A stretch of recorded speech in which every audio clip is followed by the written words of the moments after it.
For 30 years, one logo decided how fast your computer felt. Today, a different logo is quietly deciding how smart your entire future will be. Intel Inside used to be everywhere. Laptops, desktops, office towers full of beige boxes. If it had a screen and a keyboard, chances are an Intel CPU was doing the work.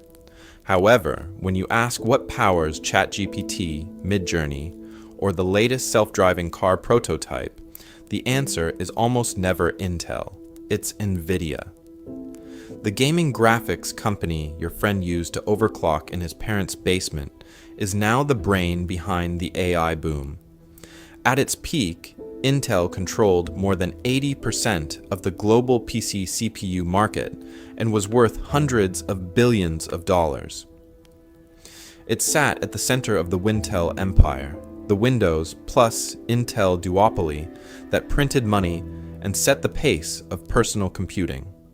But in just a few years, Nvidia's AI wave has added hundreds of billions in market value on top of that, turning a niche GPU vendor into one of the richest, most powerful businesses on the planet. This is a story of a king that owned the present and a challenger that quietly stole the future. Intel perfected the CPU and the manufacturing machine behind it. Year after year, smaller transistors, faster clocks, the same basic x86 idea. It was boring in the way a money machine is boring. However, while Intel was defending the old world, Nvidia was building something weird. Graphics chips repurposed as massively parallel compute engines, and a software layer called CUDA that most Intel executives didn't take seriously. Intel missed the iPhone. It missed Android. It missed the moment when GPUs stopped being just for games and started training neural networks. Inside the company, the CPU cash cow was sacred, and every crazy new idea was forced to justify itself against that river of easy money. Saying no felt safe, saying yes felt risky. So Intel said no, again and again. Nvidia did the opposite. It leaned into the weirdness. It gave researchers cheap GPUs, documented every quirk, and wrapped the whole thing in tools, libraries, and developer conferences that felt less like a chip business and more like a movement. Over time, a kind of cult formed around CUDA. If you wanted the fastest AI models, you wrote to Nvidia's APIs. If you wanted funding, you told investors you were training on Nvidia hardware. Leaving that ecosystem became a career risk. As we go deeper down this rabbit hole, things will just get crazier and crazier. Because this isn't just about one company stumbling and another getting rich. It's about billion-dollar mistakes, corporate arrogance, and a new kind of lock-in where the world's smartest software now depends on one vendor's chips and code. So what really happened here? How did the company that ruled the chip world lose the future to a former gaming graphics vendor?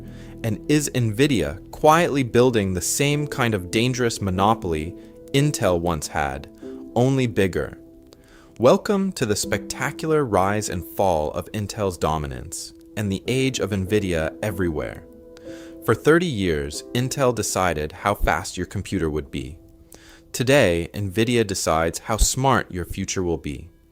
That is not just a tech upgrade. That is a transfer of power. Because this isn't a cute little gadget story. This is a story of obscene wealth, national power, and who effectively owns the brains of the internet.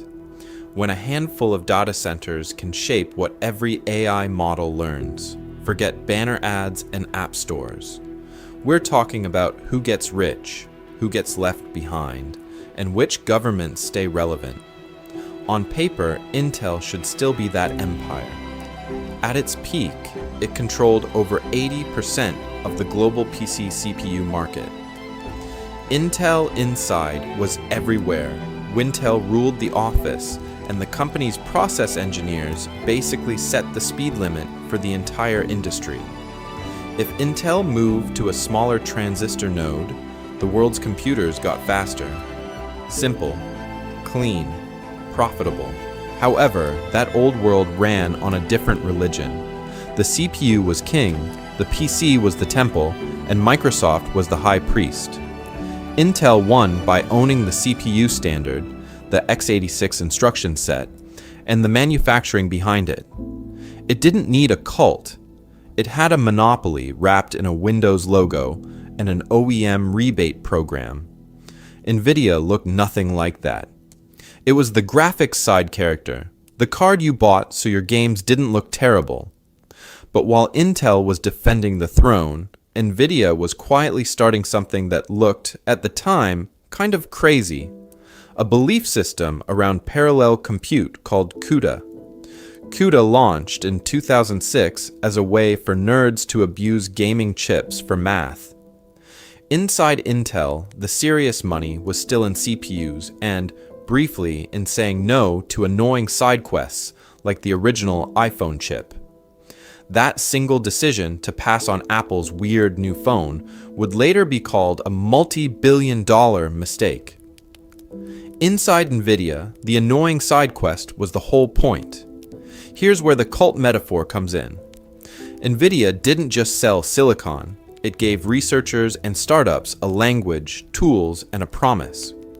Learn CUDA, use our libraries, build on our GPUs, and you will be first in line for the future. CUDNN, TensorRT, DGX boxes, reference designs, networking, cloud partnerships. Layer by layer, it built not just hardware, but a faith that if you were serious about AI, you had to be on Team Green. And once people joined, leaving got expensive. Your code, your models, your team skills, your entire business idea ended up optimized for Nvidia. Try switching, and you're not just buying different chips, you're rewriting your brain. So what really happened here is simple to say and hard to unwind. Intel won the PC era by owning the CPU. Nvidia is winning the AI era by owning everything around the chip. The software, the tools, the reference designs, the mindshare. As we go deeper down this rabbit hole, things will just get crazier and crazier. We'll trace how Intel built its original dominance, how that success blinded it to mobile GPUs and early AI, how Nvidia pivoted from graphics to general compute, and how a quiet manufacturing shift to TSMC turned into a new kind of monopoly that affects every person watching this video. Intel didn't just win the PC era. For a while, it quietly owned reality. In the 1990s and 2000s, there was a simple rule in computing. Windows on top, Intel underneath. Wintel. Microsoft made the software, Intel made the brains, and together they turned the beige box on your desk into a money printing machine. If you walked into an office, a school lab, or a government building, odds were, north of 80%, that every humming tower was running some flavor of Windows on an Intel x86 CPU. This wasn't just popularity, it was a standard. If you were a software company, you targeted x86 and Windows first, everything else maybe never. That feedback loop made Intel's architecture the default setting for personal computing. AMD existed, sure, but they were the cheaper cousin. The budget option you bought when the IT department had cost problems. The serious business machines, those had Intel. Intel understood that being inside the machine wasn't enough. They wanted to be inside your head. So they came up with one of the most effective tech marketing campaigns of all time, Intel Inside. Those little holographic stickers on laptops and desktops weren't just decoration. They were a quiet psychological script, training consumers to ask a very specific question. Does it have Intel? Behind the sticker was a flood of co-op advertising money. Intel would literally pay PC makers to feature their chips in ads, as long as the Intel logo and jingle showed up. If you were Dell, HP, or Lenovo, you didn't just buy CPUs. You were buying into a roadmap, a marketing budget, and a promise that every year or two, Intel would hand you something faster, smaller, and more efficient to sell, and for a long time, they delivered. This is a story of process dominance. Intel's famous tick-tock model meant one generation focused on shrinking the manufacturing process, the next on the new architectures. While rivals scrambled, Intel ran its own cutting-edge fabs, cranking out chips on the best nodes in the world. Each new Core or Pentium launch wasn't just a product. It was a global event for anyone who cared about frames per second or compile times. The real-world result looked almost boring. Rows of identical beige PCs in cubicles. Computer labs full of the same clunky towers. Your parents' home computer, your school's library terminal, the dusty desktop in the back office of a car repair shop, all quietly powered by Intel. When one company's silicon is literally everywhere, it stops feeling like a choice and starts feeling like gravity. So what really happened here is that Intel became the invisible empire of the old internet. They set the speed limit for how fast ideas could move. The crazy part? As we go deeper down this rabbit hole, a new question appears. If one company had that much control over the web you grew up with, what happens when the new internet, AI, gets captured by a different company with even tighter control over everything above and below the chip? Intel wasn't just an empire of silicon. It was an empire of spreadsheets, arguments, and paranoia. Inside the company, the culture started with one man, Andy Grove. His mantra, "Only the paranoid survive," wasn't a cute slogan for posters. It was operating system firmware for the entire business. Managers were expected to live inside data. Meetings ran on charts, yield curves, defect rates, market share graphs. You didn't win an argument with vibes, you won it with numbers. The crazy part is how intense those arguments were. Intel was famous for what people politely called constructive confrontation. In reality, it was closer to intellectual cage fighting. Senior engineers would tear into each other's ideas in conference rooms, voices raised, whiteboards filled, egos bruised. However, if your data held up, even the most senior person in the room was supposed to back down. In theory, meritocracy. In practice, survival of the thick-skinned. For a long time, this worked incredibly well. This is a story of a company that took that paranoid discipline and turned it into x86 world domination. The CPU group became the sun everything orbited around. Servers, laptops, desktops. The central processor was the beating heart, the thing that printed money. Inside Intel, that wasn't just a technical belief, it was a religion. Everything else? Side dishes, graphics, networking, weird accelerators. Those were nice to have, like appetizers you order, because someone else is paying. The main course was always the CPU. Roadmaps, marketing, even the famous Intel Inside stickers were built to reinforce one idea. The central processor is the center of the universe. As we go deeper down this rabbit hole, you start to see how dangerous that belief became. Power inside Intel followed the money. CPU teams were the rock stars. They got the biggest budgets, the best talent, the executive attention. If you worked on the flagship server chips, you were a made person. If you were on integrated graphics or some experimental accelerator idea, you were fighting for scraps and calendar time. One group shipped the product that kept Wall Street happy.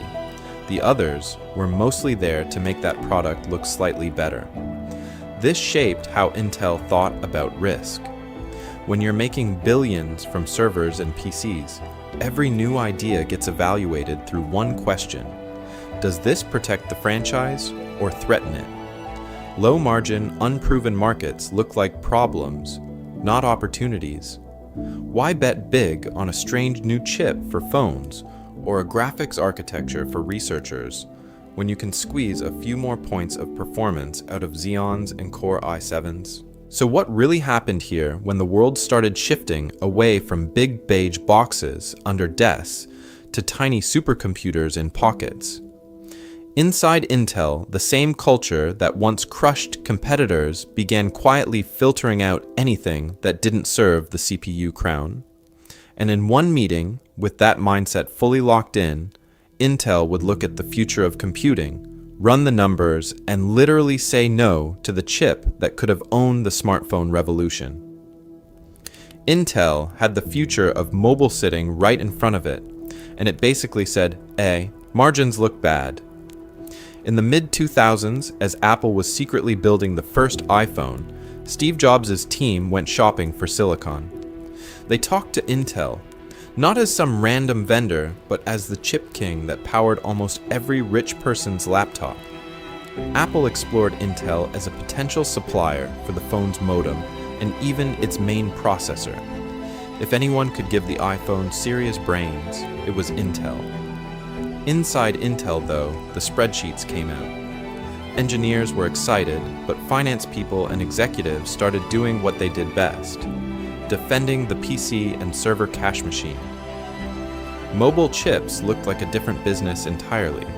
Lower prices, brutal competition, insane volume. You sell a chip for a few dollars instead of a few hundred, and you still have to support it for years. To a company used to fat gross margins on Xeons and Core i7s, that sounded like a charity project, not a strategy. So what really happened here is simple and crazy at the same time. Intel ran the numbers and decided the iPhone wasn't worth it. The official reasoning was that Apple wanted aggressive pricing, the margins would be too thin, and it might distract from the real money: PCs and data centers. In other words, Intel looked at the device that would redefine computing for a decade and said, "We don't see the profit." This is a story of a culture that had been trained to worship the CPU. For decades, everything revolved around x86 processors and clock speeds. The whole business, the whole identity, was built on being the most important chip in the box and charging accordingly. When mobile arrived, it didn't fit that worldview. Tiny, power-efficient system-on-chips didn't look like the crown jewels. They looked like side quests. Former CEO Paul Otellini would later admit publicly that turning down the iPhone chip was a mistake worth billions. He said Intel had underestimated how big smartphones would become. Other Intel executives called it one of the company's most expensive no's in history. That's the dry, ironic part. The company that once bragged about predicting the future of performance completely missed the future sitting in Steve Jobs' pocket. As we go deeper down this rabbit hole, the pattern gets harder to ignore. Intel wasn't just saying no to one contract. It was saying no to a whole platform shift because the margins looked ugly on a PowerPoint slide. The obsession with gross margin percentages made a once-in-a-generation idea look like a rounding error. And while Intel was walking away from the future of mobile, someone else was quietly walking towards something even stranger. If Intel said no to the iPhone, who was saying yes to an obscure idea called GPU computing and laying the tracks for the AI boom that would make people unimaginably rich? Things will just get crazier and crazier from here. Meanwhile, down the freeway in Santa Clara, there was a very different kind of chip company being built. No corporate campus cathedrals, no Intel Inside stickers on every laptop. No sense that they were deciding the fate of the entire PC industry. This was Nvidia in the 1990s. 3 co-founders, led by Jensen Huang, in a leather jacket, trying to sell a crazy idea. What if you built a chip not to run Word and Excel, but to make video games look less like pixelated Lego and more like actual worlds? They weren't chasing general-purpose computing.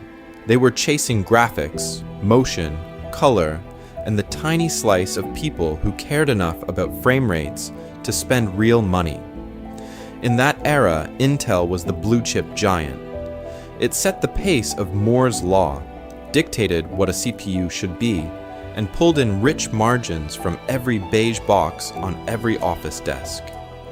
Nvidia, by contrast, was a niche supplier, begging PC makers for a little space on the motherboard, fighting other graphics vendors for design wins in add-in cards and game consoles. Intel sold certainty. Nvidia sold fun. However, fun turned out to be a brutal business. Gamers were demanding, developers were picky, and every holiday season was a new arms race. One year you were hot. The next year, your chip missed a feature, and you were dead inventory. So Nvidia learned to move fast. They shipped new GPUs in rapid succession, stacked with features like programmable shaders that let developers script how every pixel should behave instead of relying on fixed, hardwired effects. That one shift mattered. Programmable shaders meant the GPU wasn't just a dumb painting machine anymore. It was a massively parallel math engine hiding behind explosions and shadows. As we go deeper down this rabbit hole, you'll see that the people who cared most about that were not yet AI researchers, but graphics nerds trying to fake realistic water and believable smoke. Inside Nvidia, being the underdog shaped everything. They didn't have Intel's money, so they couldn't afford to be precious. If a weird customer showed up with a strange use case, the instinct wasn't, "This doesn't fit our roadmap." It was, "Can we make this work and keep the lights on?" They licensed to console makers. They cut deals with tiny PC brands. They even entertained university researchers who wanted to abuse graphics cards for non-graphics experiments. This is a story of survival turning into strategy. Serving gamers trained Nvidia to optimize for performance under insane constraints, limited power, limited memory, brutal deadlines, and zero patience from customers when drivers crashed mid-match. That culture of shipping, patching, and iterating around real-world problems would quietly become their secret weapon. Because somewhere inside this scrappy graphic shop, an idea started to form. What if you stopped pretending the GPU was only for pictures? What if you let people program it directly for any kind of math they wanted? At first, it sounded like a side quest with no obvious business model. But that odd little side quest, GPU computing, was about to light the fuse on the AI boom and leave Intel watching from the wrong side of history. And here's the twist almost nobody saw coming. The people who quietly paid for that side quest weren't AI professors at MIT or some secret government lab. They were teenagers yelling into headsets over Call of Duty. For most of Nvidia's early life, the entire GPU business was basically one giant frame rate addiction. The market wasn't saying, "Give us parallel compute for large-scale matrix operations." It was saying, "Can this thing run Crysis on Ultra?" That was the only question that really mattered. If the answer was yes, money poured in. If it was, no, you were dead. So what really happened here is that gamers accidentally created a massive subsidy for high-end silicon.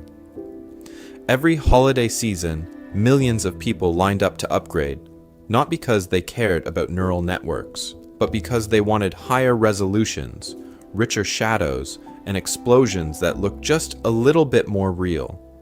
This is a story of consumer vanity turning into industrial infrastructure.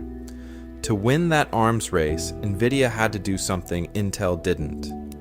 Intel's CPUs were optimized for spreadsheets, browsers, and Word documents, a few very fast cores doing one thing after another as cleanly as possible. That's great for office work. However, a modern game is chaos. Thousands of objects, particles, lighting calculations, physics effects, all screaming to be processed at the same time. You don't solve that with one heroic core. You solve it with an army. So Nvidia built GPUs as emissive swarms of smaller cores, each not that smart on its own, but terrifying when they all fire together. High throughput, insane parallelism, and, because gamers are price sensitive, relatively cheap per unit of compute. Every new generation pushed that idea further. More cores, wider memory bandwidth, better at shoveling huge piles of numbers around without choking. And here's where things will just get crazier and crazier. The exact same architecture that makes smoke look realistic in Battlefield is also perfect for multiplying big matrices in a neural network. Rendering a 3D scene, that's linear algebra. Training a transformer, also linear algebra, different business, same math. While Intel was busy tuning for Excel and YouTube, teenage gamers were unknowingly funding the perfect hardware for deep learning. Their upgrade habits paid for Nvidia's R&D labs, its crazy big chips, its experiments with things like CUDA. The AI boom was sitting on store shelves in the graphics aisle, and then pattern interrupt. One day, a few researchers stopped asking, "How many frames per second can I get?" and started asking, "What happens if I throw my neural net onto this thing?" As we go deeper down this rabbit hole, that tiny question becomes the fork in the road. GPUs stop being toys. They become the accidental backbone of the AI industrial complex. The only thing missing now is software glue, some way to turn a gamer's graphics card into a scientist's supercomputer. That's where Nvidia makes its most important and most dangerous bet, CUDA.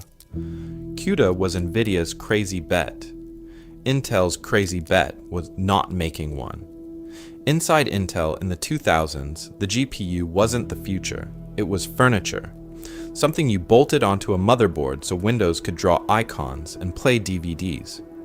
The real business, the rich, serious, adult business, was the CPU, the x86 engine, the thing that had made Intel Inside a global flex and turned the company into the unchallenged king of PCs.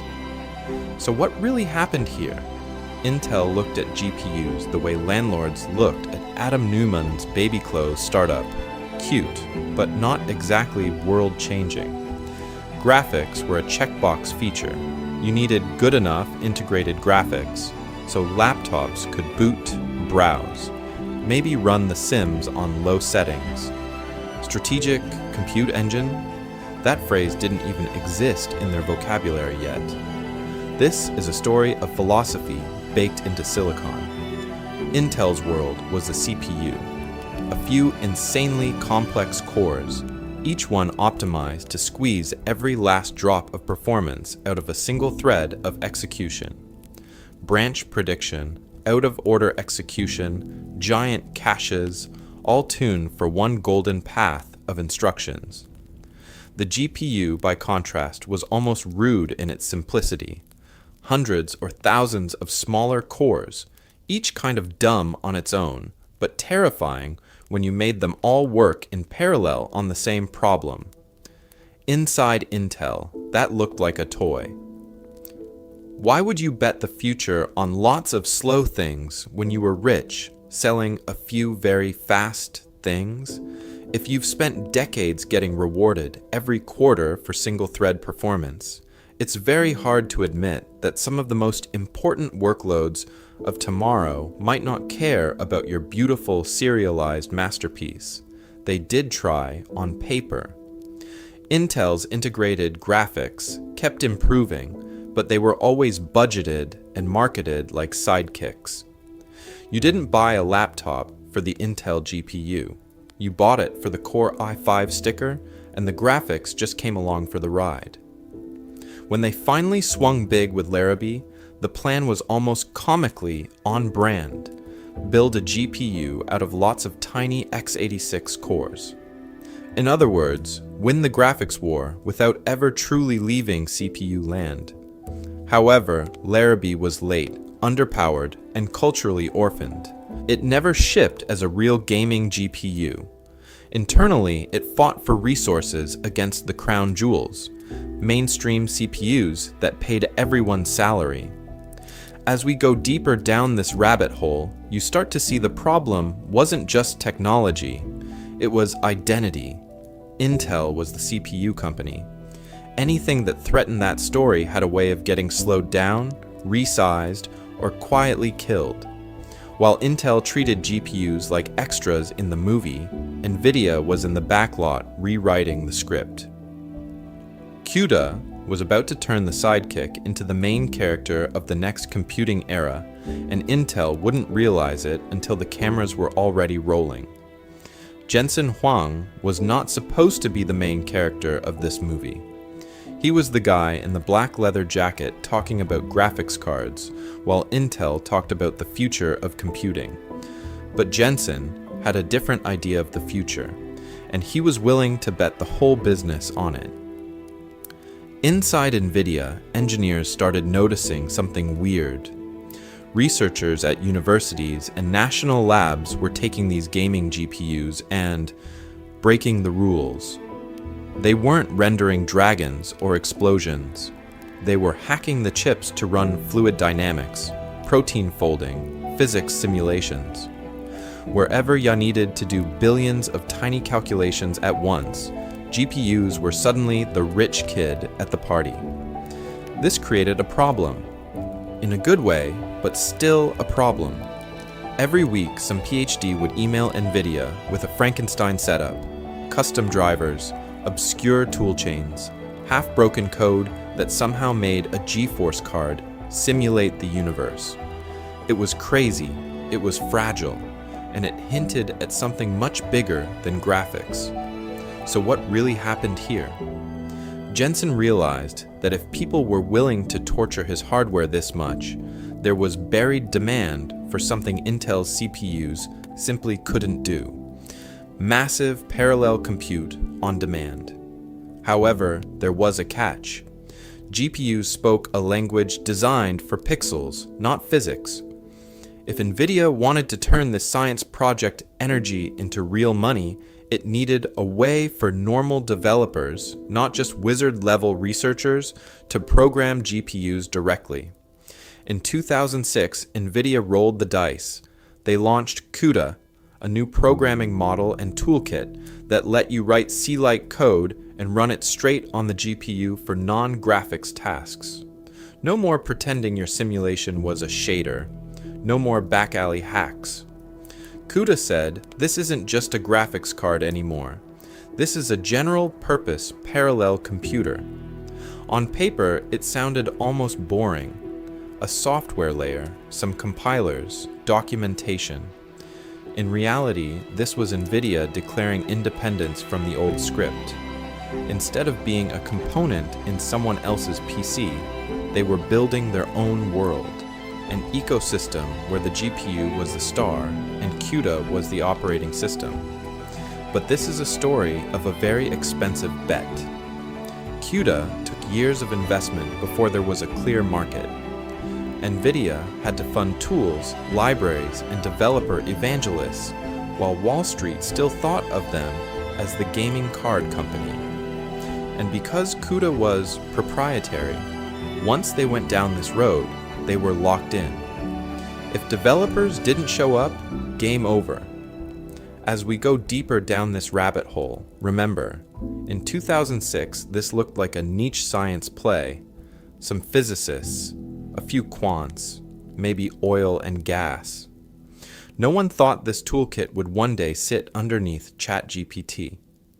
Things will just get crazier and crazier, because that weird side project for researchers was about to become the invisible operating system of the AI revolution, and Jensen wasn't the only one who failed to see how fast the world was about to flip. Here's where the story should flip. Because on paper, Nvidia was doing the wrong thing. The conventional wisdom said open standards always win. You had OpenCL, this vendor-neutral, committee-approved language that could, in theory, run on anything. Intel CPUs, AMD GPUs, even random accelerators from companies you've never heard of. It sounded clean, portable, fair, the kind of idea standards bodies and big enterprise buyers love, because no one vendor gets too rich or too powerful. So what really happened here when the good citizen standard went up against one company's pet language. Nvidia basically shrugged at the whole neutrality pitch. Instead of betting the business on OpenCL, they doubled down on CUDA, their own proprietary compute language launched back in 2006. CUDA was not polite, it was not neutral. It was unapologetically married to Nvidia hardware, wired directly into the guts of their GPUs, and tuned by engineers who cared way more about raw speed than about making Intel feel included. While standards groups were arguing over abstractions, Nvidia was shipping code.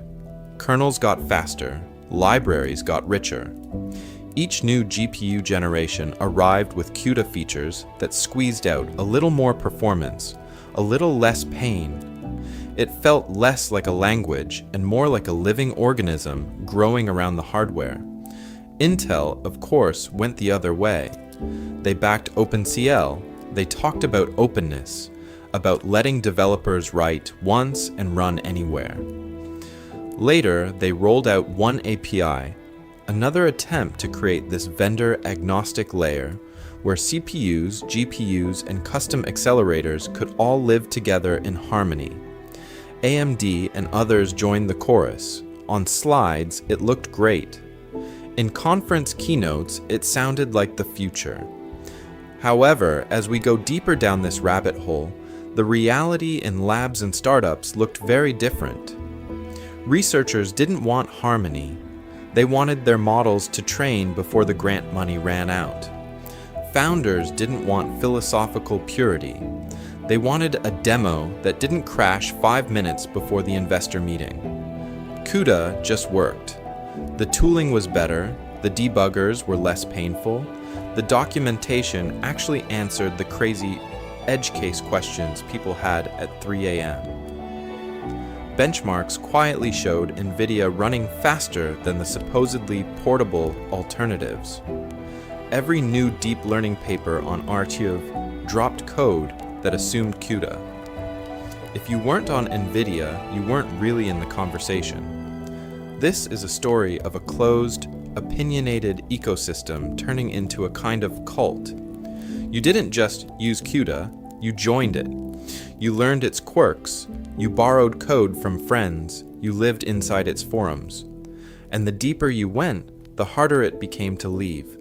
Why rip everything out for an open standard that promised someday when CUDA gave you speed and money right now? Pattern interrupt. The thing everyone says they want in tech, openness, neutrality, interchangeable parts, lost to the thing that removed friction and created a single heavy center of gravity. Welcome to the spectacular rise and fall of open standards in AI compute, because Intel was about to find out what it means when the gravity shifts away from you, and the bill for that mistake would be brutal. For a while, the gravity still pointed to Intel. If you were running a serious data center in the 2000s or early 2010s, odds were you were running Intel. Amazon's early AWS instances, Intel Xeons, Google search clusters, Intel. Enterprise servers humming away in beige corporate basements, almost all Intel. This wasn't just market share. This was default reality. Intel CPUs powered the majority of the world's cloud and enterprise compute, and the money rolling off those racks was very real. The margins were rich. Data center chips sold for far more than laptop processors, and Intel's process lead meant it could charge premium prices while still bragging about performance per watt. Every quarter, the same comforting pattern. Strong server growth, solid PC shipments, reassuring guidance. To Wall Street, this looked like a beautiful, boring business. Predictable, safe. The story was simple. x86 was the center of the universe, and the universe was still expanding. Inside Intel, that narrative had gravity too. If the spreadsheet said the future was more Xeons in more racks, why question it? So the company poured talent and capital into incremental CPU improvements. A few more cores here, slightly better instructions there. Another tick, another tock. Whole careers were built on gently bending the performance curve instead of asking whether the curve itself was about to change. Meanwhile, something crazy was happening just outside that comfort zone. Smartphones were exploding. GPUs were quietly turning from gaming toys into parallel compute engines. However, when your data center business is printing cash, every weird new idea looks small, or worse, distracting. This is a story of opportunity cost, disguised as discipline. Intel had chances. It fumbled mobile, passed on chips that would end up in the iPhone era, and treated specialized accelerators as side quests instead of main missions. The executives weren't cartoon villains. They were reading the numbers. And the numbers said, keep feeding the CPU machine. Why bet the franchise on some niche accelerator when your Xeons are in basically every serious server on Earth? As we go deeper down this rabbit hole, you can see the trap. The stronger the core business looked on paper, the easier it was to ignore the shift toward heterogeneous compute, CPUs plus GPUs plus custom ASICs. Intel kept optimizing for the world where the CPU sat on the throne, even as AI researchers were quietly moving their most important workloads to Nvidia's parallel hardware. On earnings calls, everything still sounded fine. But beneath those glossy quarterly slides, two slow disasters were already forming.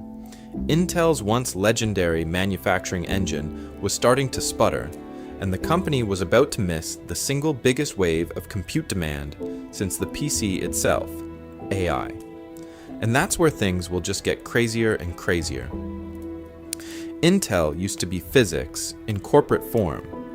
For decades, if you wanted the fastest chip on Earth, you didn't ask who made it.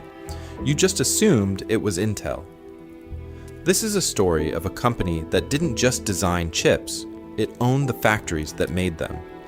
Intel's whole business model was IDM, integrated device manufacturing, where the same empire that invented x86 also ran the most advanced fabs on the planet.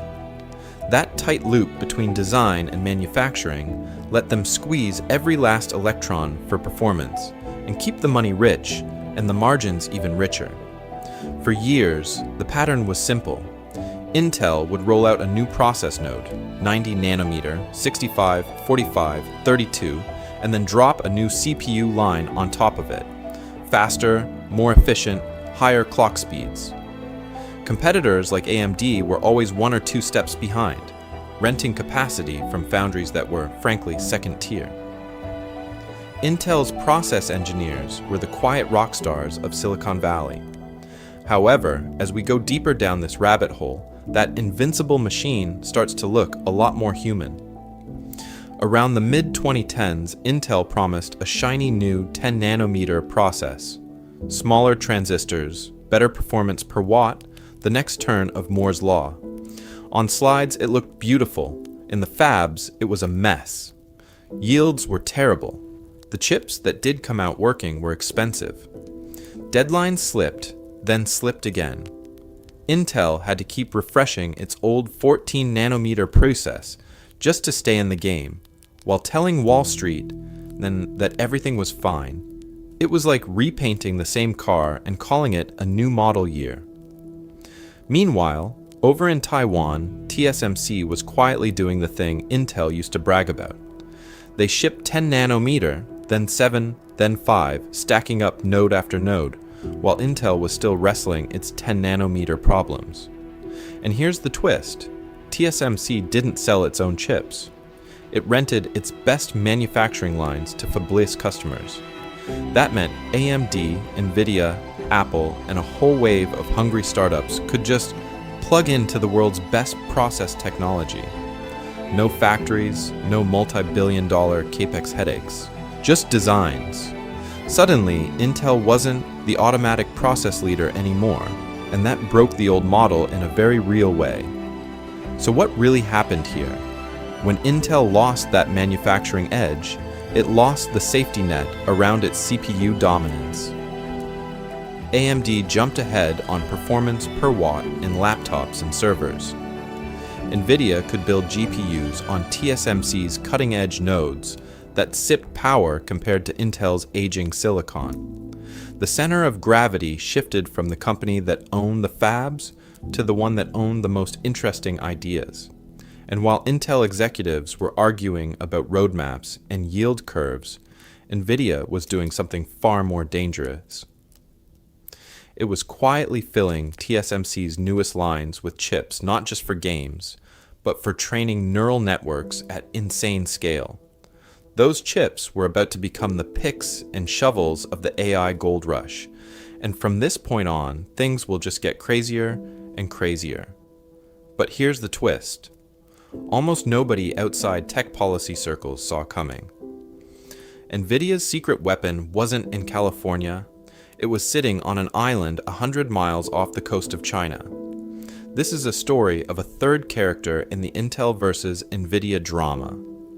A company most consumers can't name, but presidents, generals, and hedge funds quietly obsess over. Taiwan Semiconductor Manufacturing Company, TSMC, the silent kingmaker of the chip world. TSMC did something very simple and very radical. It refused to play the Intel game. Intel designed its own chips and manufactured them in its own fabs, tying product and factory into one giant, very expensive machine. TSMC said, "We're not going to design anything. We'll just be the world's best chip factory for everyone else." That pure play foundry idea sounded kind of boring on paper.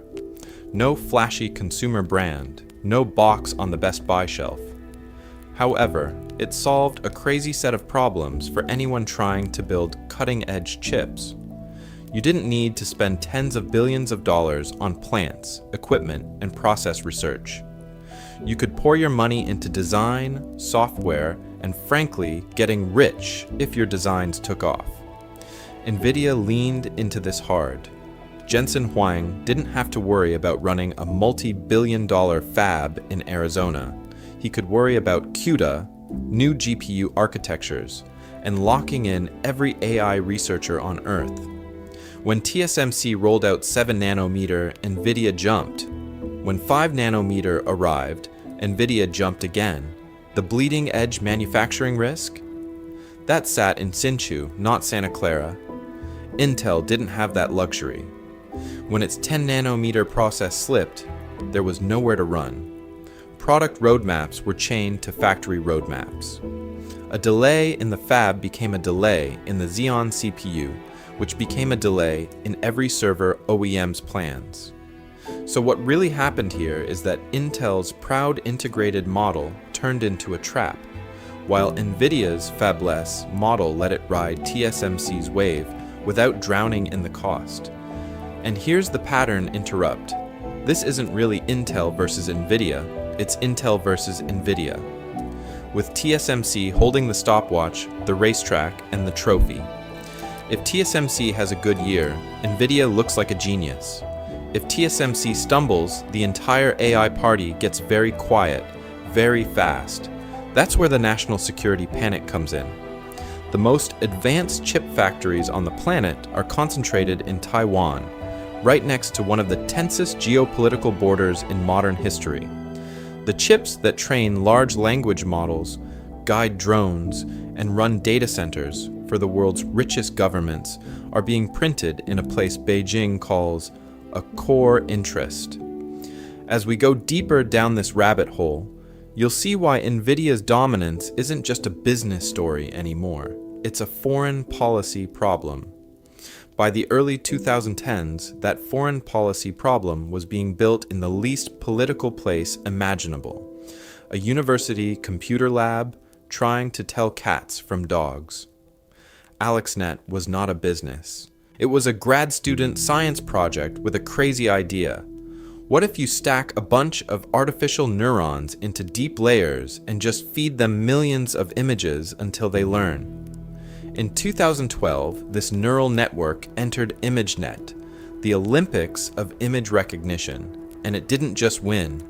It obliterated everyone. Error rates dropped almost in half. People who'd spent careers handcrafting computer vision features suddenly looked obsolete. However, there was a catch. AlexNet was a pig. On CPUs, training it would have taken weeks or months, which in research time might as well be forever. So the team, led by Alex Krzyzewski and supervised by Jeffrey Hinton, did something that looked small at the time and turned out to be enormous. They trained it on Nvidia gaming GPUs, using a weird developer platform Nvidia had launched back in 2006 called CUDA. CUDA was originally this niche idea. Let programmers use graphics chips for general-purpose math. Great for physics simulations, fluid dynamics, maybe some hedge fund quants. Not exactly the kind of thing Intel lost sleep over. But for AlexNet, CUDA was the only way to crunch that much data fast enough. Other GPU platforms were immature, the tooling was worse, and documentation was thin. Nvidia's stack was just barely good enough, and in research, barely good enough beats theoretically better but doesn't work on Friday night. So what really happened here is that AlexNet didn't just pick a model, it picked a side. The paper, the code, the talks at conferences, all quietly baked in the same message. If you want these state-of-the-art results, you need Nvidia GPUs, you need CUDA, you need to play in this ecosystem. Everyone else copied the recipe. Same GPUs, same libraries, same driver headaches. Because if your competitor can train in 3 days on Nvidia, and you're still waiting on your CPU cluster, you don't have a research problem, you have a career problem. This is a story of a flywheel that started almost by accident. More researchers standardized on Nvidia, so more tutorials, more GitHub repos, more PhD theses, more frameworks like Caffe and later PyTorch, and TensorFlow shipped first-class CUDA support. Nvidia, seeing the gold rush, poured money into better tools, CUDNN, DGX boxes, conference swag, even free hardware for labs. The cult of CUDA was being built one benchmark at a time. As we go deeper down this rabbit hole, things will just get crazier and crazier. Because by the time Intel fully realized that deep learning wasn't just another overhyped academic fad, the AI research world had already quietly sworn allegiance. Not to x86, not to CPUs, but to Nvidia's green logo and a 4-letter word, CUDA. CUDA wasn't just an API, it was a velvet rope. On one side, anyone with a credit card and a gaming card. On the other, a carefully curated inner circle of researchers, startups, and labs that Nvidia treated less like customers and more like a secret society. Publicly, this is a story of tooling. Nvidia poured money into software like a company that secretly believed hardware alone wasn't enough. CUDA was the foundation, but then came cuBLAS for linear algebra, QDNN for deep learning, TensorRT for inference, NCCL for multi-GPU communication. Every painful, low-level operation a researcher didn't want to write by hand quietly turned into a polished Nvidia library. Plug in TensorFlow, it just ran faster. Switch to PyTorch, same story. Under the hood, it was all CUDA, all the time. That convenience was not an accident. When a PhD student in 2013 wanted to train a convolutional neural network, they didn't start from assembly or even C++. They imported QDNN through TensorFlow or Caffe and hit run. The magic was that it felt open and flexible, but the performance crown always pointed back to Nvidia's stack. As we go deeper down this rabbit hole, you start to see the pattern. Nvidia made the easy path and the best path the same path. However, the real lock-in wasn't just technical, it was emotional. Nvidia showed up where the future was being written.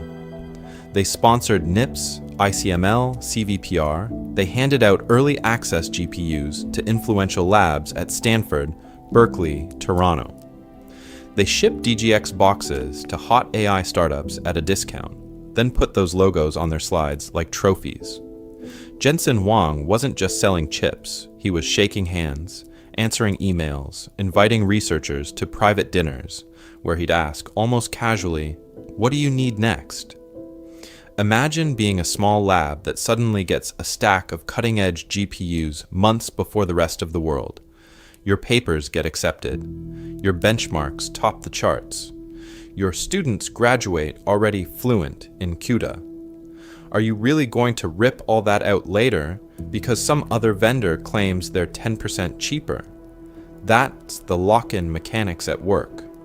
Once a team's codebase, workflows, and mental models are built around CUDA, switching platforms stops being a simple buying decision and starts looking like career risk. You'd have to rewrite kernels, retrain staff, debug new compilers, accept slower results for a while, and explain to your investors or your dean why everything suddenly broke. Who volunteers for that kind of pain? Intel, meanwhile, looked like the opposite of a cult. It had MKL, then one DNN, some OpenVINO here, a Nirvana chip there, Movidius at the edge, Xeon Phi for a few years, then Habana. Different toolchains, different promises, different roadmaps that kept changing. The message to developers was basically, trust us, we'll figure out AI eventually. Nvidia's message was simpler. Ship today on CUDA. So what really happened here is that Nvidia didn't just win benchmarks, it captured mindshare.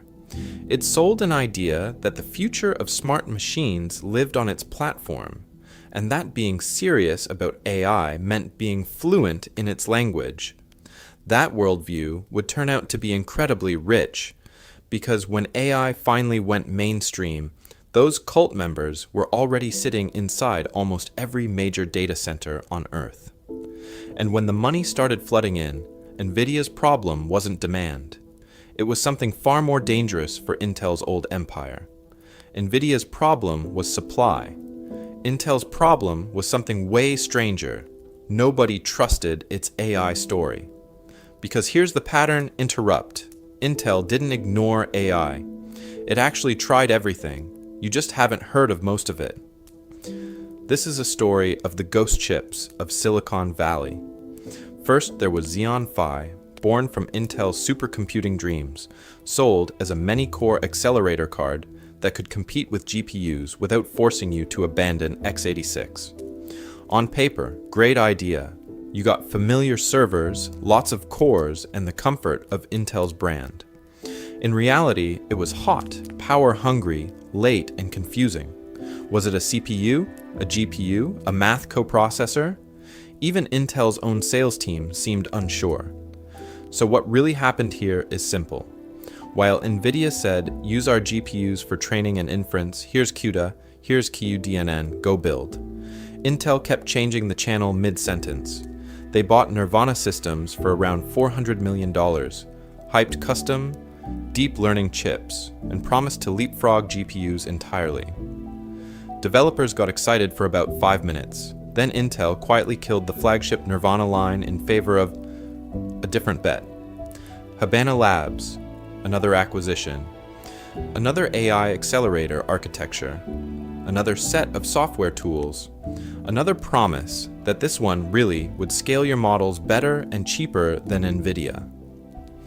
Some customers kicked the tires, but if you were a serious AI business, did you really want to bet your future on the third AI chip brand Intel had pitched in 4 years? And it didn't stop there. Intel picked up Movidius for low-power vision chips, perfect for drones, cameras, weird edge devices that needed to see. They pushed FPGA-based accelerators after buying Altera, telling cloud customers, customize your own logic, it'll be great. Each product had a slide deck. Each had a niche. None had a coherent, cult-like ecosystem.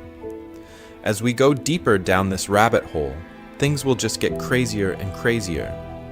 Because Intel actually had money, fabs, and a global sales machine. On paper, they should have steamrolled a smaller company like Nvidia. However, fragmentation killed the vibe. Developers didn't want to learn one SDK for Xeon Phi, another for Nirvana, another for Habana, plus separate tools for Nvidias and FPGAs, only to wake up and see their platform realigned with strategic priorities. The cost of that fragmentation was trust. If Intel kept deprecating its own AI hardware, why wouldn't the next shiny chip suffer the same fate? Meanwhile, Nvidia's pitch stayed boringly consistent. GPUs everywhere, one software stack. We'll make your code faster if you just stay in the cult. Welcome to the spectacular rise and fall of the company that had every resource except a clear, opinionated ecosystem vision. And the bill for that confusion was about to come due. Intel's problem was about to get very real, very fast. Because the place where all that confused strategy hurt the most was the data center, the one room in the building where the money printer actually lives. For years, that room looked boring. Rows of beige or black boxes, each one a server. Each server, basically an Intel shrine. Inside, Xeon CPUs, spinning through web apps, payment systems, ad auctions, corporate email, and the giant Oracle or SAP databases that made the rich companies stay rich. This was the classic stack, a load balancer up front, racks of Xeon-powered machines in the middle, storage in the back, all humming away just to keep your shopping cart and your HR portal online. It was a good business, predictable, sticky, and deeply optimized around Intel's idea of the world. Fast single cores, big caches, and incremental upgrades every few years. If you ran a bank, a social network, or a cloud, you bought more Xeons and called it a day. The crazy part is how quickly that stopped being enough. Because AI workloads did not care about Intel's beautiful, carefully defended CPU roadmap. Training a massive neural network is not like running a payroll batch job. You're multiplying huge matrices in parallel over and over, and you need insane memory bandwidth to keep those math units fed. A general purpose CPU can do that technically. It just does it in the same way a bicycle can technically tow a freight train. GPUs, on the other hand, were built for parallelism. Thousands of tiny cores all chewing through numbers at once with high bandwidth, memory strapped right next to them. Nvidia had spent years turning that gaming hardware into a full compute platform with CUDA. So when deep learning took off, researchers discovered something almost embarrassing. The fastest way to train their models was not Intel's proud Xeon, it was a graphics card. This is a story of a line item turning into the whole story. For Nvidia, data center revenue started as a rounding error next to gaming. Then AI training clusters showed up, then inference clusters, then whole GPU supercomputers sold as one box. In a few years, that tiny category exploded into tens of billions of dollars annually, and suddenly, the most important machines in the data center were built around Nvidia, not Intel. Intel did not just sit there, they added AI instructions to Xeon. They pushed their own accelerators, bought Habana Labs, talked up Gaudi chips, and promised that, no really, this time the ecosystem would show up. However, the performance gap stayed brutal, and the software story was fractured. While Nvidia offered one cult-like stack from model training to deployment, Intel offered options, roadmaps, and homework. As we go deeper down this rabbit hole, things will just get crazier and crazier. Because when ChatGPT and other generative AI models suddenly went viral, the chips behind the magic were almost never Intel. They were Nvidia, humming away in someone else's data center, quietly rewriting who actually runs the future.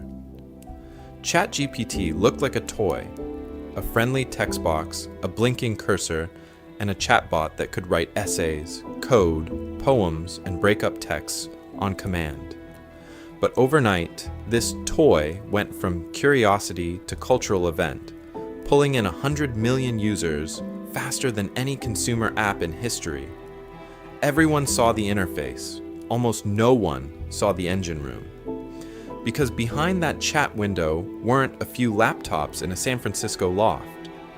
It was massive GPU clusters, racks and racks of Nvidia A100s chewing through tokens, and then H100s waiting in the wings like the newer, richer, slightly scarier sequel.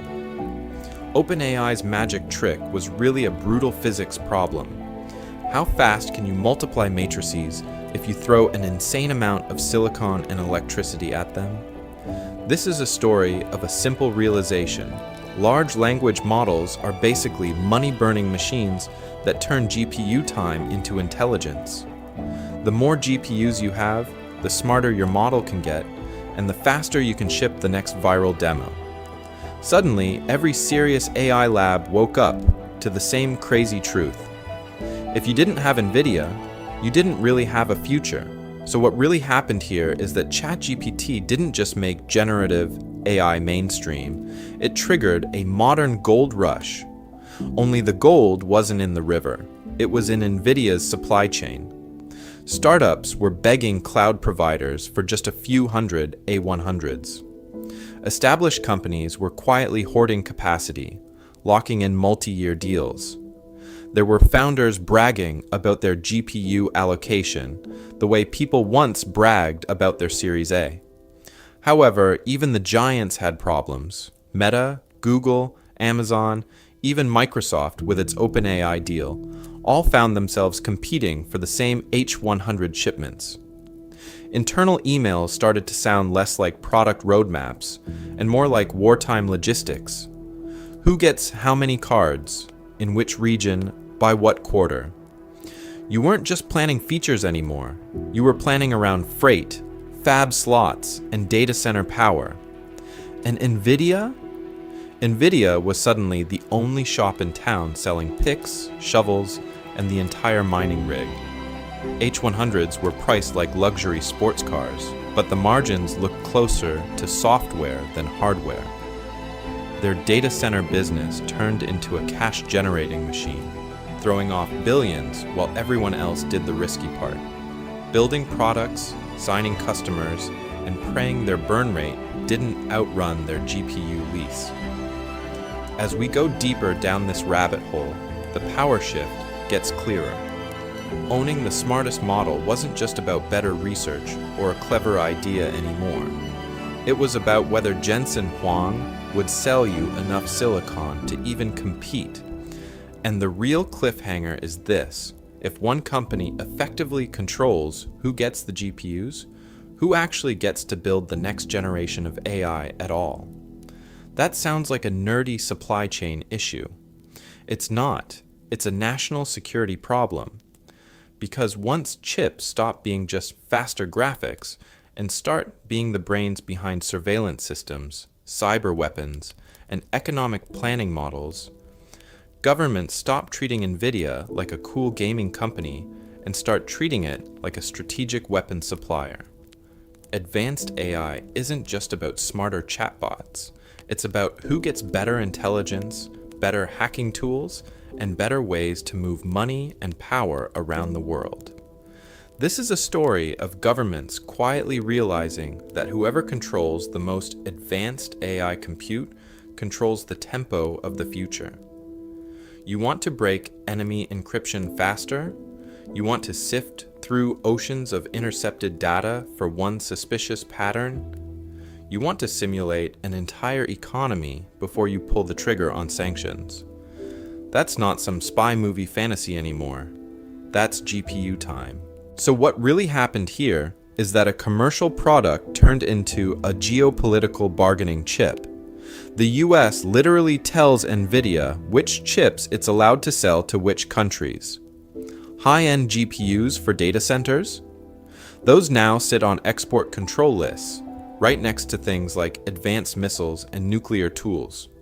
Nvidia has had to design special, watered-down versions of its flagship chips just to comply with rules about how much AI power can be shipped to places like China. On paper, it's just a product SKU change. In reality, it's Washington saying, "We will decide how smart your AI is allowed to get." And here's the crazy twist. For decades, that kind of national security conversation would have started with Intel. Intel was the US manufacturing champion. The whole Wintel era wasn't just a business story, it was a soft power story. American laptops, American servers, American fabs in Arizona and Oregon stamping Intel inside on the global economy. However, as Intel stumbled and outsourced more and more, that manufacturing advantage eroded. So now you get the CHIPS Act. Tens of billions of dollars thrown at rebuilding domestic fabs, trying to make sure the next generation of critical chips isn't entirely made an ocean away. It's basically the US government waking up and saying, wait, we let our silicon backbone drift to Taiwan and South Korea, while Nvidia got rich off a factory it doesn't even own. Because that's the other uncomfortable part. The world's AI compute is now heavily concentrated in Nvidia's designs and TSMC's fabs in Taiwan. One company's architecture, one island's factories, earthquake, blockade, invasion, or even just a supply hiccup, and suddenly entire countries can't train frontier models. As we go deeper down this rabbit hole, things will just get crazier and crazier. This stopped being which stock should you buy a long time ago. It's about who controls the infrastructure of thinking machines for entire nations. And the next twist is how Intel, the old king, is trying to claw its way back into that fight.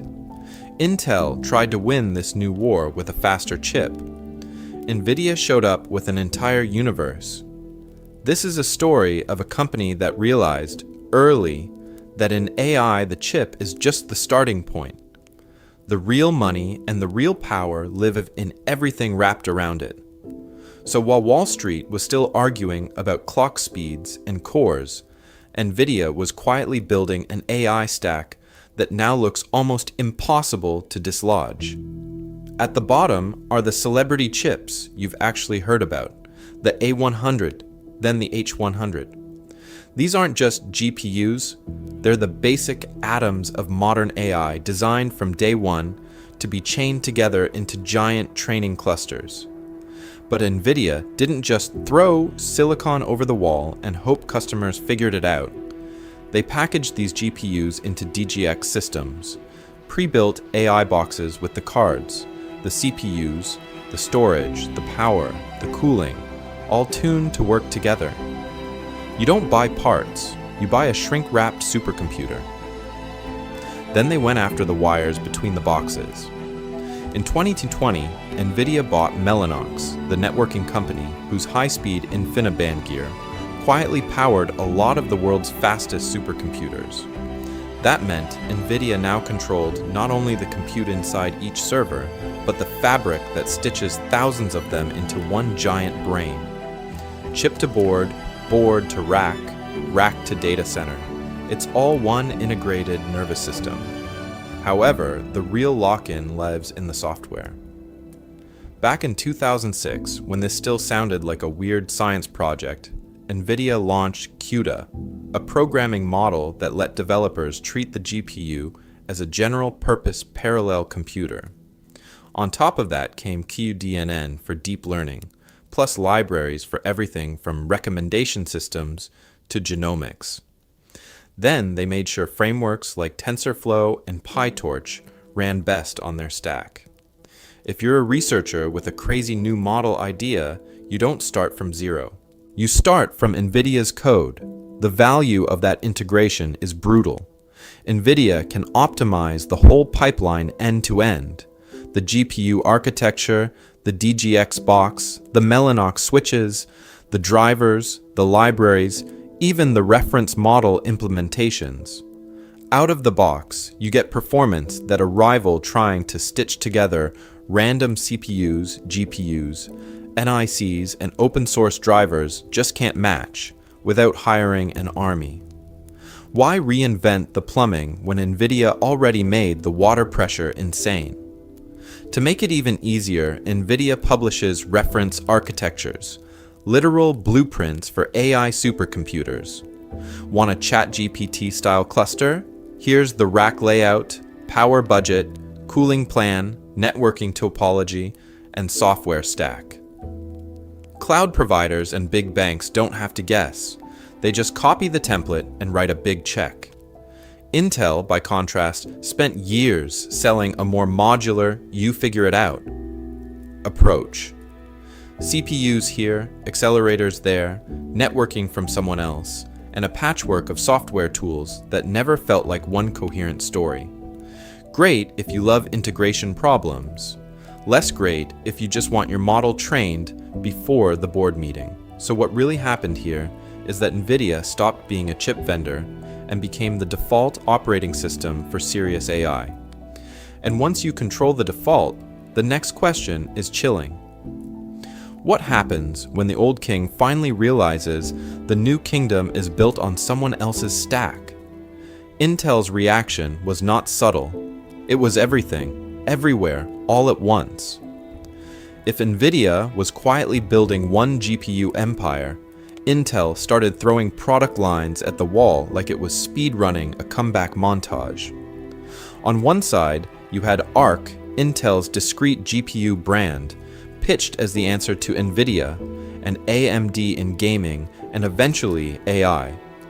On another, custom AI accelerators with names that sounded like internal code names someone forgot to change before launch. Then there were FPGAs from the Altera acquisition, sold as the flexible way to do inference.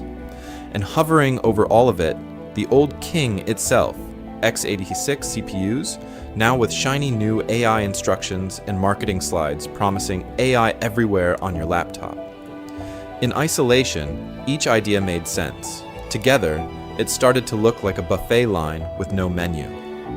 So what really happened here is that Intel tried to fight a focused cult with a catalog. The coordination problem hit fast. Arc GPUs needed one software stack, the AI accelerators pushed another, FPGAs ran yet another toolchain, and CPUs stayed married to x86 plus a mess of extensions. Different compilers, different drivers, different runtime libraries, different sales decks. The same customer would get 3 different stories about how to run the same model. Nvidia had CUDA, QDNN, and a single obsessive narrative. Put your AI on our GPUs and it will just work. Intel had options, great if you love choice. Less great if your business is on fire and you just want to ship. Developers felt that. If you were a startup in 2018 trying to decide where to bet your scarce money and time, what exactly were you supposed to pick? Arc, which was early days for compute.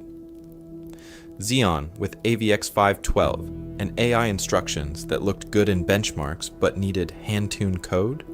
Some FPGA board that required hardware-level thinking in a world of Python notebooks.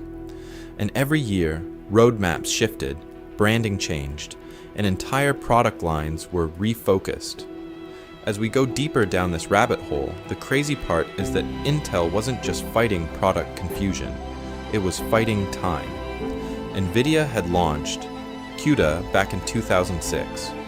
By the early 2010s, every serious deep learning paper was basically a free ad for Nvidia. A decade of tools, tutorials, conference talks, and war stories had trained a generation of engineers to think GPU and mean Nvidia. Intel tried to buy that kind of loyalty with massive investment, but you can't fast forward culture. You can't ship a decade of developer trust in one product cycle. This is a story of a giant realizing the new kingdom is built on someone else's stack and then trying to rebuild the castle while the battle is already underway. However, Intel does have one potential trump card left, and it has nothing to do with Arc logos or clever instruction sets. If it can fix its broken fabs and become the world's foundry, not just its own, the entire balance of power in this chip war could flip in a way Nvidia can't fully control. So Intel's one more chip, slightly faster playbook is out. The new dream is much bigger and honestly much stranger for a company that used to hoard its fabs like a dragon sitting on a pile of wafers. Intel calls it IDM 2.0. On paper, it's simple. In reality, it's a complete personality change. Instead of one giant integrated machine where Intel designs the CPUs, manufactures them in Intel fabs, and sells them under the Intel brand, the business gets split more cleanly into two halves: design and manufacturing. Internally, Intel's chip designers now have to buy capacity from Intel's own factories like any outside customer. And those factories? They're suddenly open for business to the rest of the world. This is a story of a former monopoly trying to reinvent itself as a neutral utility. The ambition is not just to fix its own supply problems, but to become a leading global foundry, going head-to-head with TSMC and Samsung on the most advanced process nodes. We're talking about building new megafabs in Arizona, Ohio, Germany, and Israel, chasing 18A and 14A nodes, and promising governments that Western AI won't be completely dependent on one island 100 miles from China's coast. So what really happened here is that Intel looked at TSMC's role in Nvidia's rise and said, "Fine, if we can't own every chip, we'll own the factory that makes them." It's a power move disguised as a service business. The early wins look impressive on a slide. Tens of billions in promised US and EU subsidies. Amazon and Microsoft kicking the tires on Intel Foundry services. Even ARM signing on, so its ecosystem can, in theory, fab CPUs and accelerators on Intel lines instead of only at TSMC. However, this is where things will just get crazier and crazier. Foundry is a brutal, capital-intensive game. Intel is spending hundreds of billions of dollars on concrete, clean rooms, and EUV tools, while trying to jump multiple process generations in just a few years after stumbling on 10nm for almost a decade. The execution risk is insane. Miss a yield target by a few percentage points, and suddenly the rich government package looks more like a very expensive loan with extra paperwork. Here's the pattern interrupt. While everyone is watching Nvidia's next GPU launch, Intel is quietly trying to change the game board underneath them. If Intel's fabs actually work, it doesn't need to beat Nvidia at AI chips directly. It just needs to manufacture for everyone else. It could fab custom accelerators for hyperscalers, niche AI chips for startups, or, in the most ironic timeline, future GPUs for Nvidia's own competitors, or even Nvidia itself one day. Imagine Jensen Huang paying Pat Gelsinger for wafer starts. That's the kind of corporate fan fiction Intel is trying to turn into reality. As we go deeper down this rabbit hole, the real question becomes, can a company that once killed outside customers to protect its CPU castle suddenly become the neutral landlord of the AI era? If Intel wants to be the new neutral landlord, Nvidia wants to be something very different. Nvidia wants to own the road, the toll booths, and maybe even the cars. Start with the price tag. A single high-end Nvidia AI GPU can sell for tens of thousands of dollars. Put a few dozen into a server rack, and you're looking at a machine that costs as much as a house. Meanwhile, the CPUs Intel fought over for decades have been ground down into a commodity, squeezed by PC makers, cloud providers, and endless competition on price. This is a story of two very different kinds of silicon. Intel's classic business was about selling a slightly faster CPU every cycle to an OEM who would immediately ask for a discount. Margins were good, but everyone knew the game. With Nvidia's AI chips, the game changed. Customers aren't just buying performance, they're buying time. The time it takes to train a model, the time it takes to ship a new feature, the time it takes to not get left behind. So what really happened here is value-based pricing, weaponized. If shaving a week off training a large model means beating a rival to market, that week might be worth tens or hundreds of millions in future revenue. Suddenly, paying $30,000 or $40,000 per GPU doesn't look crazy. It looks cheap. This is why the richest companies on Earth are literally fighting over Nvidia allocation, like it's concert tickets to the end of the world. However, the real magic is that Nvidia doesn't just sell chips. It sells an ecosystem. CUDA, CUDNN, TensorRT, all the libraries and tools that researchers have spent a decade learning and optimizing for. The hardware is expensive, but the software is the gravity well. Once a team has millions of lines of code tuned for Nvidia, the switching costs explode. You're not just replacing a card, you're rewriting your future. That software leverage is what lets Nvidia print money in a way Intel never quite managed. Intel had x86 and Windows, sure, but the relationship was shared with Microsoft. Here, Nvidia owns the full AI stack inside the data center box. GPU, networking, software, even reference systems like DGX. Every layer is another reason to stay, another reason to pay. Intel, by contrast, is stuck in the old world. CPUs are under brutal margin pressure. The PC market is flat, and its own AI accelerators don't command anything close to Nvidia-level pricing or devotion. It's trying to claw its way into GPUs and custom accelerators, but it doesn't have a cult of developers, it has a catalog.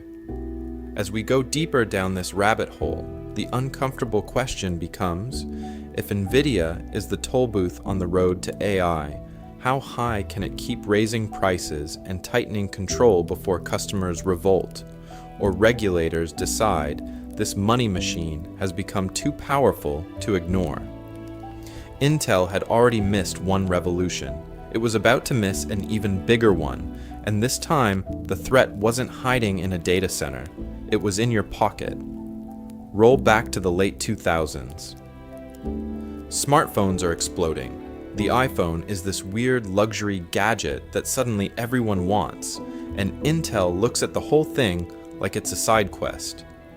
Their answer to mobile is Atom, a shrunk-down PC chip, late to market, power-hungry, and designed by a company that still thinks in watts, not milliwatts. Great for a netbook on a charger, terrible for a phone that has to last all day. On the other side, you had ARM, not a chip maker, a chip landlord. ARM's business idea was simple and kind of genius. Design low-power CPU blueprints, then license them to anyone with money and a dream. Apple, Qualcomm, Samsung, tiny no-name shops in Shenzhen, everyone could grab an ARM design, tweak it, and ship. No billion-dollar fabs, no single point of failure, just a swarm of competitors iterating faster than Intel's roadmaps. This is a story of how a small architecture took over the biggest market in tech. ARM chips sipped power, booted fast, and fit inside phones and tablets without turning them into hand warmers. Intel kept trying to shove Atom into that world, offering subsidies, special deals, anything to get OEMs on board. However, when your chip drains batteries and your rival's doesn't, no amount of rebate money fixes that problem. So what really happened here is that ARM's licensing model created an ecosystem, not a product. Hundreds of designs, endless experiments, brutal price competition. If one vendor messed up, another stepped in with something cheaper, cooler, or more efficient. Things will just get crazier and crazier from this point, because that mobile victory didn't stay in phones. Once ARM dominated smartphones, it started creeping up the stack. First into tablets, then into cheap servers, then into serious cloud instances. Amazon built its own ARM server chips. Apple dumped Intel entirely and put ARM-based silicon into Macs that ran cooler and faster. Suddenly, x86 wasn't the default for real computers anymore. It was just one option. And at the same time, AI started leaking out of the big training clusters and into edge devices: cars, cameras, drones, little boxes on factory floors. Guess what CPUs those devices like to pair with Nvidia GPUs? Not big desktop Intel chips. Slim, efficient ARM cores. Nvidia saw the writing on the wall and went further. It didn't just tolerate ARM, it tried to buy the landlord. A $40 billion bid to acquire ARM and sit at the center of both the AI accelerator world and the CPU world that feeds it. Regulators killed the deal, but the message was loud. In the future, GPUs and ARM walk into the data center together. So Intel lost phones to ARM and lost AI accelerators to Nvidia. In a world where the most important computers are now phones and models, what exactly is left of the old Wintel empire, and how much of it can actually be saved? So let's do a hard reset on your mental model of a normal computer. For 30 years, the default stack was boring and predictable. Windows on Intel. Wintel. You didn't even think about it.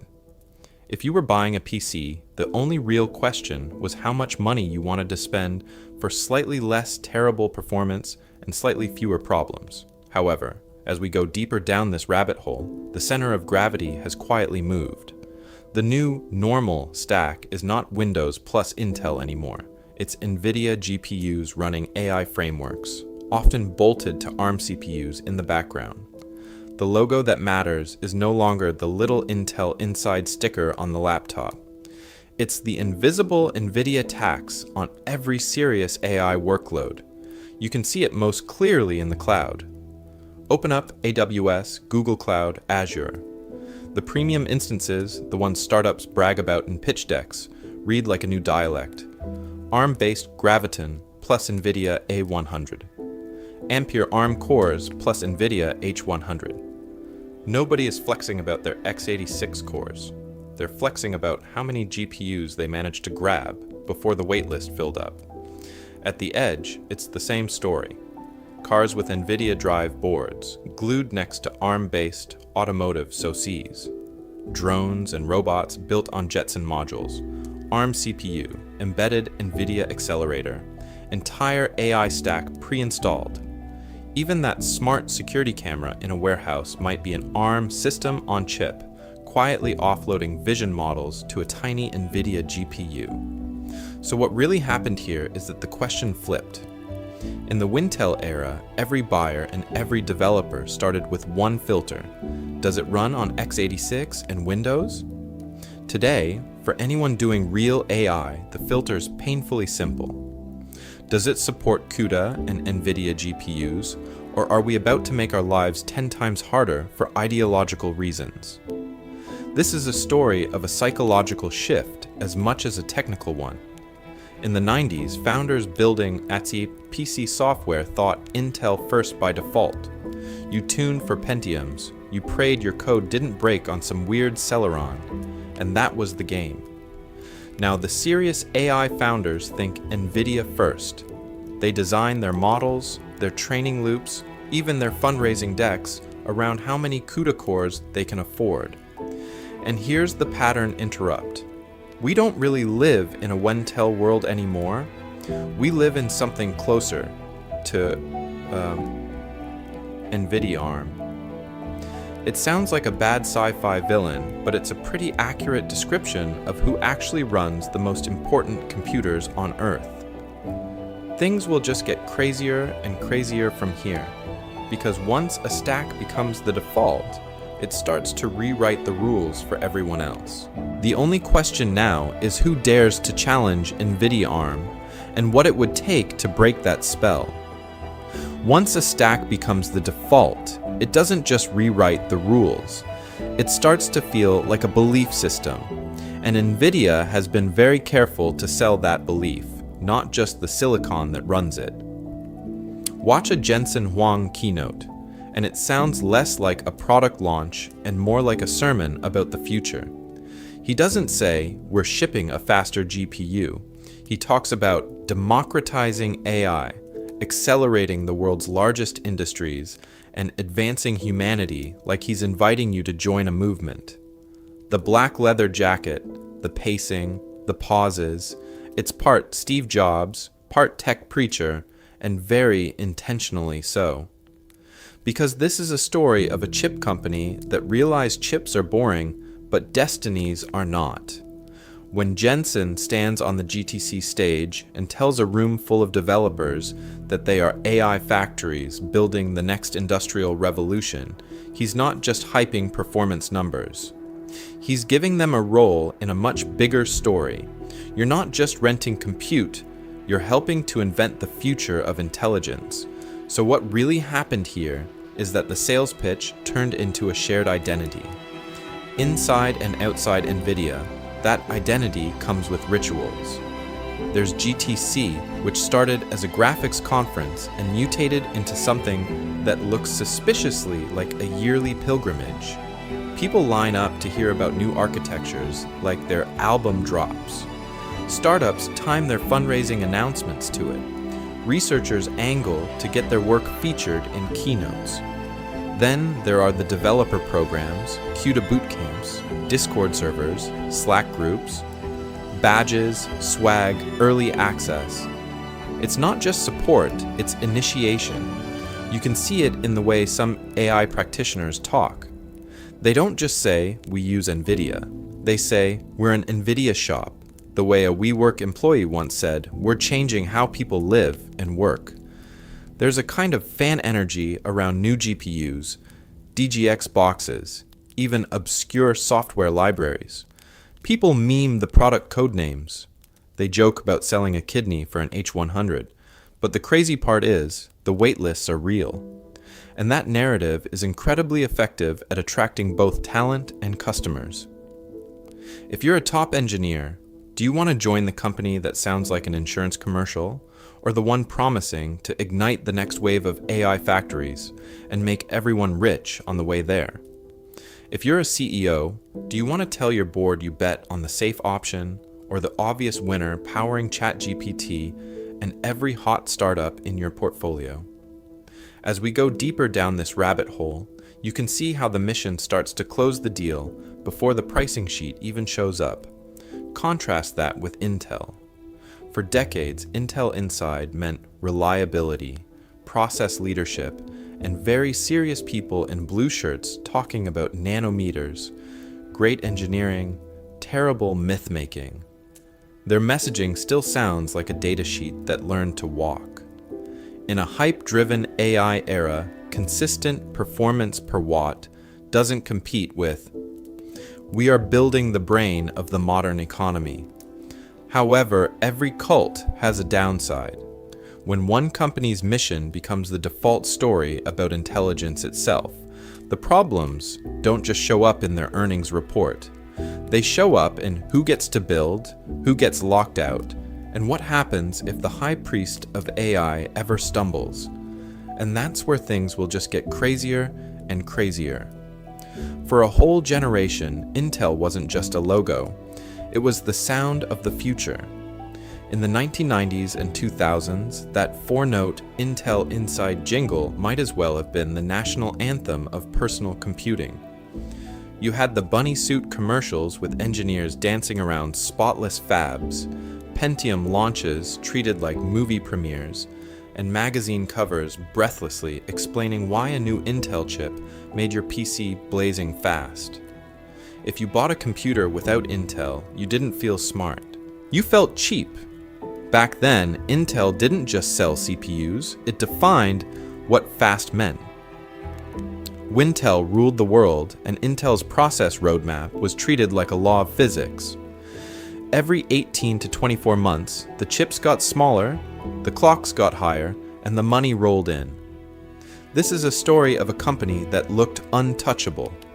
However, as we go deeper down this rabbit hole, something quietly flips.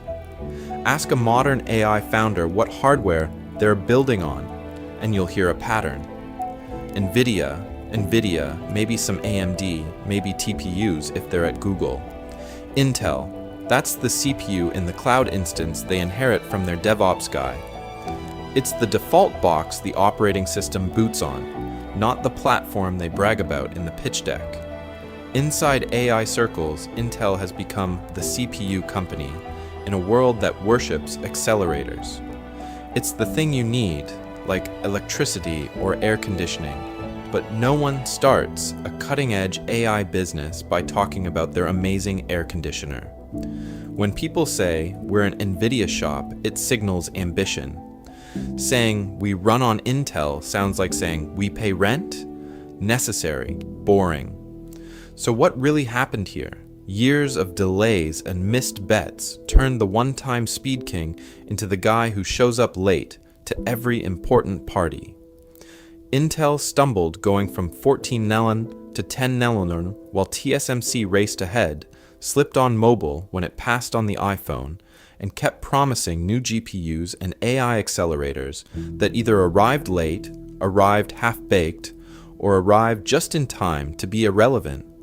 Strategy pivoted from PC dominance to mobile, to data center, to foundry, to AI, each time with a new slogan, each time asking the market to forget the last plot twist. And talent can smell that kind of drift. The best AI researchers and infrastructure engineers want to work where the crazy ideas actually ship. Nvidia offered CUDA, libraries, DGX boxes, and a clear story. We are the engine of AI. Intel offered roadmaps, reorganizations, and the hope that this time the slide deck would become reality. That creates a brutal feedback loop. The top startups optimize for Nvidia, which means the best tools and open source projects target Nvidia, which means the next wave of talent trains on Nvidia. Intel slowly shifts from kingmaker to landlord, from visionary to the company that keeps the lights on while someone else throws the party. But here's the cliffhanger. In an AI world that suddenly cares about supply chains, power grids, and national security, can Intel rebrand itself as the critical infrastructure provider of the new era? Or is it permanently stuck as the landlord of yesterday's computing, watching someone else write the future on its own sockets? So before we bury Intel in some nostalgic tech graveyard, there's a problem with that neat little story. The corpse is still writing a lot of the world's compute. Walk into a big bank's data center, a hospital's IT closet, or that grim beige server room under a government building, and you'll see something very un-Nvidia. Rows and rows of Intel Xeons, humming away, doing payroll, databases, email, virtual machines. Boring completely? Critical? Absolutely. These are the places where CIOs don't chase every shiny GPU. They chase uptime and warranties, and they still default to x86 the way people still default to Windows. This is a story of two tech worlds running in parallel. On YouTube and at AI conferences, it looks like every rack is packed with H100s. However, in enterprise land, most workloads are still CPU bound, licensed per core, and tuned for Intel instruction sets that have been battle tested for decades. You don't rip that out overnight because Jensen wore a leather jacket on stage. You rip it out when the risk committee signs off, which is slower. And it's not just servers. As we go deeper down this rabbit hole, the map of Intel's decline starts to look kind of crazy. In networking gear, storage controllers, and a depressing number of telecom boxes, x86 is still the default brain. Edge appliances that sit in retail stores. Routers that your ISP forgot about 3 refresh cycles ago. Industrial PCs bolted to factory walls. So many of them are running little Intel chips, quietly billing money every month while nobody posts about them on Twitter. Embedded Intel is like legacy code in a bank. Everyone complains about it, nobody actually deletes it. Because when that firewall or storage array goes down, it's not a vibes problem, it's a business problem. Then there's the part of the market people actually brag about. PCs. In gaming desktops, Intel is still everywhere. Steam's hardware survey keeps showing a sea of Intel CPUs, because for years, Intel plus Nvidia GPU was the default rich kid build. AMD has made a huge comeback, but walk into a random electronics store and check the laptops. So many stickers still say Intel inside. It feels like 2012 never ended. Corporate fleets, thin-in lights, mainstream gaming laptops. Intel owns a massive chunk of that silicon real estate. All of this matters for one simple reason. It prints money. Not the wild AI bubble money Nvidia is making, but fat, boring, recurring cash. Those enterprise Xeons, network chips, and laptop CPUs are the cash cows funding Intel's attempt to pivot into AI accelerators and to resurrect its foundry business. Without those old-world segments, the company doesn't have the runway to even try.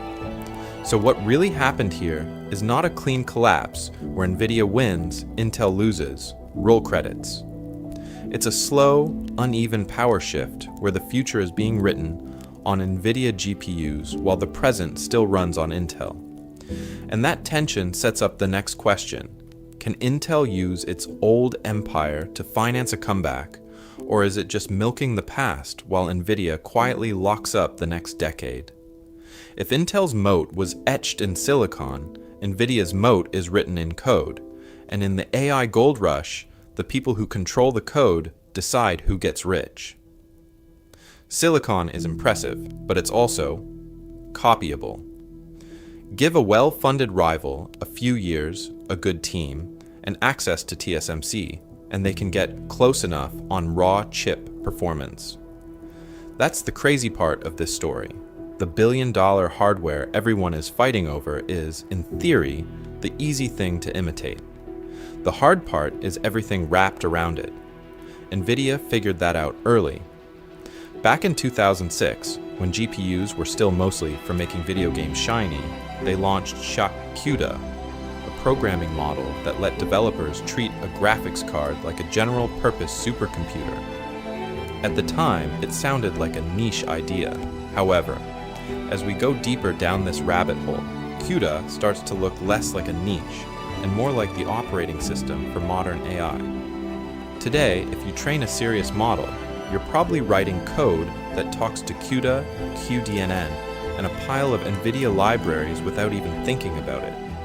PyTorch, TensorFlow, JAX, Hugging Face tools, cloud AI services from AWS, Google, Microsoft. Under the hood, they're all wired into Nvidia's stack. Enterprises buy DGX servers not just because the chips are fast, but because the drivers, compilers, debuggers, profilers, and pre-tuned kernels actually work together. The moat isn't just the GPU die, it's the fact that half the world's AI PhDs have been trained to think in CUDA. So what really happened here is that Nvidia stopped selling chips and started selling gravity. If you're a startup, you go where the best tools and the biggest community are. If you're a cloud provider, you go where your customers already are. That feedback loop turns into a software cult in the business sense. Once you're inside, leaving is painful and expensive. Intel can feel this. That's why it's been pushing one API and other write once, run anywhere abstractions. On paper, it's a great idea. Don't get locked into Nvidia. Write your AI once and run it on CPUs, GPUs, and custom accelerators. In practice, one API doesn't yet have the same mindshare, the same battle-tested performance, or the same emotional comfort that comes from a decade of CUDA tutorials, Stack Overflow answers, and conference talks. You can tell a developer it's portable, but if the benchmarks are worse and the tooling is flaky, they'll quietly go back to what works. This software moat gives Nvidia another unfair advantage. It can keep experimenting with new hardware without losing its followers. Want to launch a new AI-specific chip, change interconnects, or tweak the architecture? As long as CUDA is the doorway, most developers don't care what's behind it. The code they wrote in 2016 still runs, just faster, and on more expensive cards. However, things will just get crazier and crazier from here. Because if software is the new moat, what happens when open source communities and rival giants decide they're done paying Nvidia's tolls and start digging their own channel around the castle? So if CUDA is the toll booth, the obvious question is, why doesn't everyone just build a new road? On paper they are. AMD has ROCm, an open software stack that promises CUDA but without Nvidia. Intel pushes one API and SYCL, a C++ standard that says you can write your code once and run it on any accelerator. There are research projects, university toolchains, even scrappy startups promising portable GPU programming like it's some kind of open source fairy tale. This is a story of very smart people running into a very old business problem. The chicken and egg, developers won't move to ROCm or SYCL until the tools feel as polished as CUDA. The bugs are ironed out, and the performance is just as rich. However, those tools only get polished when a huge crowd of developers is banging on them every day, finding edge cases, filing tickets, and screaming on forums. You can guess what happens next.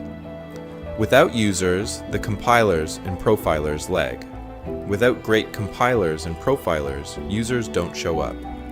ROCm might support PyTorch on paper, but if your model runs 30% slower and crashes on driver updates, you quietly go back to Nvidia and never tweet about your little adventure.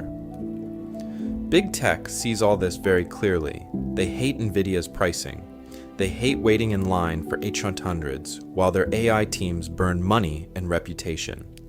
So inside Google, you get TPUs. At Amazon, custom Trainium and Inferentia chips.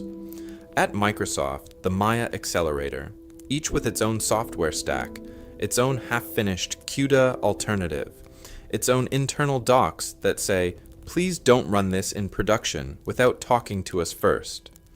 It's dryly funny in a way. These are the richest companies on Earth, begging for leverage in negotiations, but still wiring billions to Nvidia because today's models have to work now, not after 3 years of porting and debugging. Reliability beats ideology every single quarter. There are partial cracks in the wall. Google quietly runs a lot of its own AI on TPUs. Amazon pushes internal teams to try Trainium for training and Inferentia for inference. Meta experiments with custom accelerators for recommendation systems, the unsexy engine that prints their ad money. Each tiny success chips away at Nvidia's share, one internal workload at a time. As we go deeper down this rabbit hole, however, you start to see the crazy part. Every month that passes, more research code, more tutorials, more corporate pipelines are born inside CUDA. The empire isn't unchallenged, but the gravity well keeps getting stronger. So what really happened here is that open standards showed up to a party that CUDA had already turned into a cult. And the longer the music plays, the harder it is to imagine what happens when someone finally tries to turn it off. But here's the uncomfortable question. What if Nvidia is just Intel with better lighting and a fresher soundtrack? For 30 years, Intel decided how fast your computer would be. They were the king of Wintel, x86, process nodes, and money. Everyone else just kind of orbited around them. However, while they were polishing the crown, a tiny glass rectangle called the iPhone walked in and quietly stole the future. Intel said no to that chip. It didn't fit the model, too risky, not enough margin, bad for the CPU business. So what really happened here is that the king got rich, then got careful. And careful is deadly in tech. Now jump cut to Nvidia, the company that owns the AI moment, the company whose GPUs became the default brain for everything from ChatGPT to your cousin's crypto mining rig. This is a story of a challenger that out-hustled Intel by betting on weird parallel hardware when everyone else was still obsessed with single-core speed. But as we go deeper down this rabbit hole, there's a darker version of this story sitting just off screen. What if GPUs are Intel's CPUs all over again? Today, Nvidia's whole aura is built on the idea that the future equals GPU clusters plus CUDA plus a lot of power-hungry data centers. However, new paradigms are already knocking. Neuromorphic chips that try to mimic the brain. Analog AI that does math in the physics of the circuit instead of in digital code. Hyper-specialized ASICs that do one model incredibly well at a fraction of the cost. If Nvidia is the GPU empire, what happens when the future doesn't want GPUs? Intel once had internal mobile projects that could have been huge, but killing the sacred x86 cash cow was unthinkable. The culture was optimized for defending the CPU throne, not burning it down. Nvidia now faces a softer version of that same trap. When you're printing billions selling A100s and H100s, how excited are you really to ship something that might make those look bloated and overpriced? You can already see tiny warning lights blinking on the dashboard. Prices keep climbing. Customers grumble about supply, about lock-in, about how every cool new software feature somehow makes them even more dependent on Nvidia's stack. CUDA is genius business, but it's also a very pretty cage. And cages create interesting problems once people realize the door only opens one way. If Nvidia's culture shifts from hungry outsider to complacent gatekeeper, the next architecture shift won't come from inside the house. It'll come from a scrappy lab or a startup backed by a rival giant that's sick of paying Nvidia tax. In tech, every king eventually meets a challenger. Intel did, Nvidia will. The only real question is whether they see it coming in time to burn their own throne before someone else does it for them. Someone at Intel finally said the quiet part out loud. When Pat Gelsinger came back as CEO in 2021, he basically walked on stage and told the world we blew it. This wasn't the usual corporate non-apology. He called out Intel's missed manufacturing targets, the years of delay on 10 nanometer, the way the company let TSMC sprint ahead while it protected the rich old CPU business. For a guy who'd started at Intel as a teenager and helped design the 486, it sounded less like PR and more like a confession. So what really happened here? In Pat's version, Intel forgot that its superpower was building the best factories on Earth. The turnaround plan is basically bet the company that they can get that superpower back. On paper, the roadmap sounds crazy ambitious. Intel 7, Intel 4, Intel 3, then the big jumps. 20A and 18A with gate-all-around transistors and backside power delivery. The kind of jargon that quietly decides who wins the next decade. Pat's promise is 5 process nodes in 4 years, catching and then beating TSMC by the middle of the decade. If you remember how long they were stuck on 14 nanometer, that's whiplash. But the slides don't stop at shiny diagrams. Intel is pouring money into concrete. New megafabs in Arizona and Ohio, expansions in Ireland and Germany, billions in subsidies and tax breaks lined up because governments suddenly care a lot about where their AI chips are born. The idea is simple. If Nvidia and Apple, and maybe even Qualcomm want cutting-edge manufacturing without being chained to TSMC, Intel becomes the alternative. This is a story of Intel trying to reinvent itself as a foundry, not just a chip designer. That means making chips for rivals, separating design from manufacturing, and treating every customer like the most important one in the room, even if that customer is competing with Intel's own products. For a company raised on Wintel dominance, that is a serious identity crisis. Inside the walls, Pat is trying to rewrite the culture that created all those problems. Less PowerPoint, more silicon.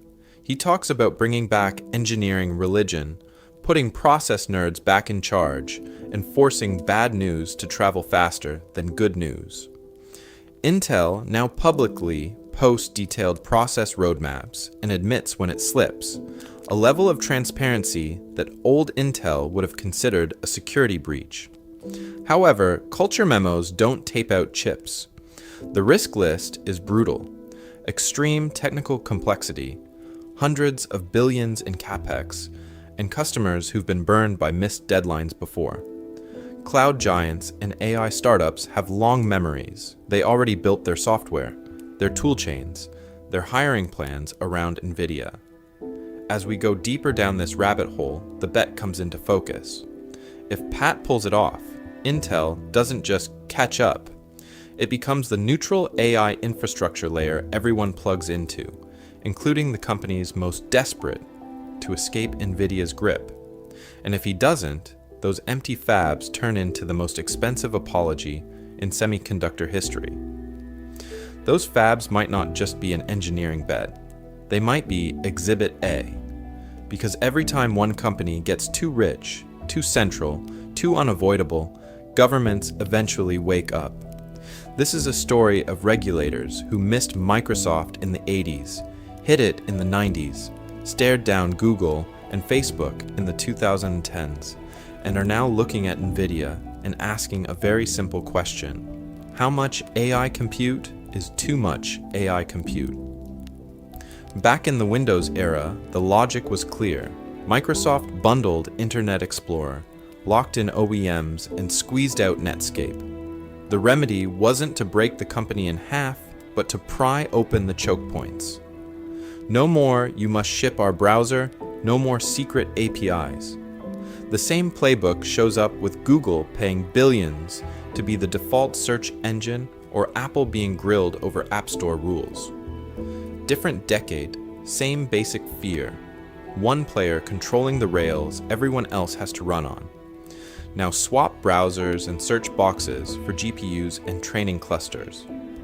Nvidia doesn't just sell chips, it owns CUDA, QDNN, all the little software libraries that quietly decide what runs fast and what mysteriously runs less fast. It sells DGX systems, networking gear, even whole reference architectures that tell cloud providers exactly how to build their data centers. When the same company controls the metal and the magic software dust on top, you don't just have a business, you have a potential choke point on the future of intelligence. So what really happened here is that AI research standardized on Nvidia before anyone realized that who runs the code was going to be a geopolitical question. Universities, startups, Fortune 500s all trained their models, their people, their habits on CUDA. By the time regulators noticed, the switching costs were insane.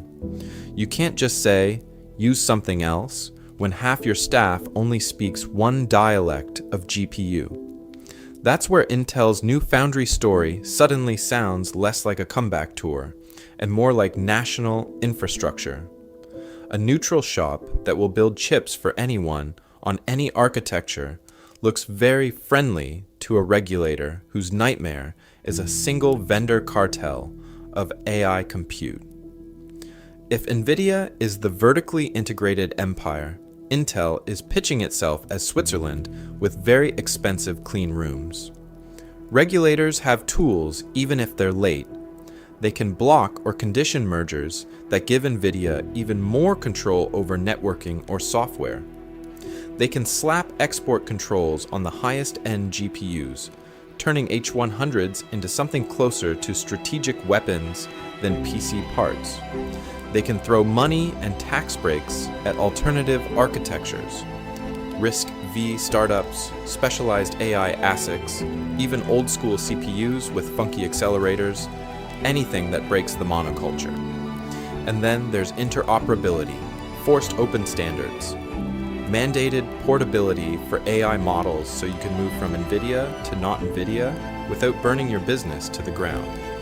Sounds boring, but that's exactly the kind of boring that reshaped the browser war. As we go deeper down this rabbit hole, things will just get crazier and crazier. because the real battle for the future of chips might not be fought in labs or boardrooms at all. It might be fought in courtrooms and parliaments, where the next decision could quietly decide who actually owns the mind of the machine. But before we crown a winner of the AI chip war, there's a bill on the table that no one in the hype videos really wants to talk about.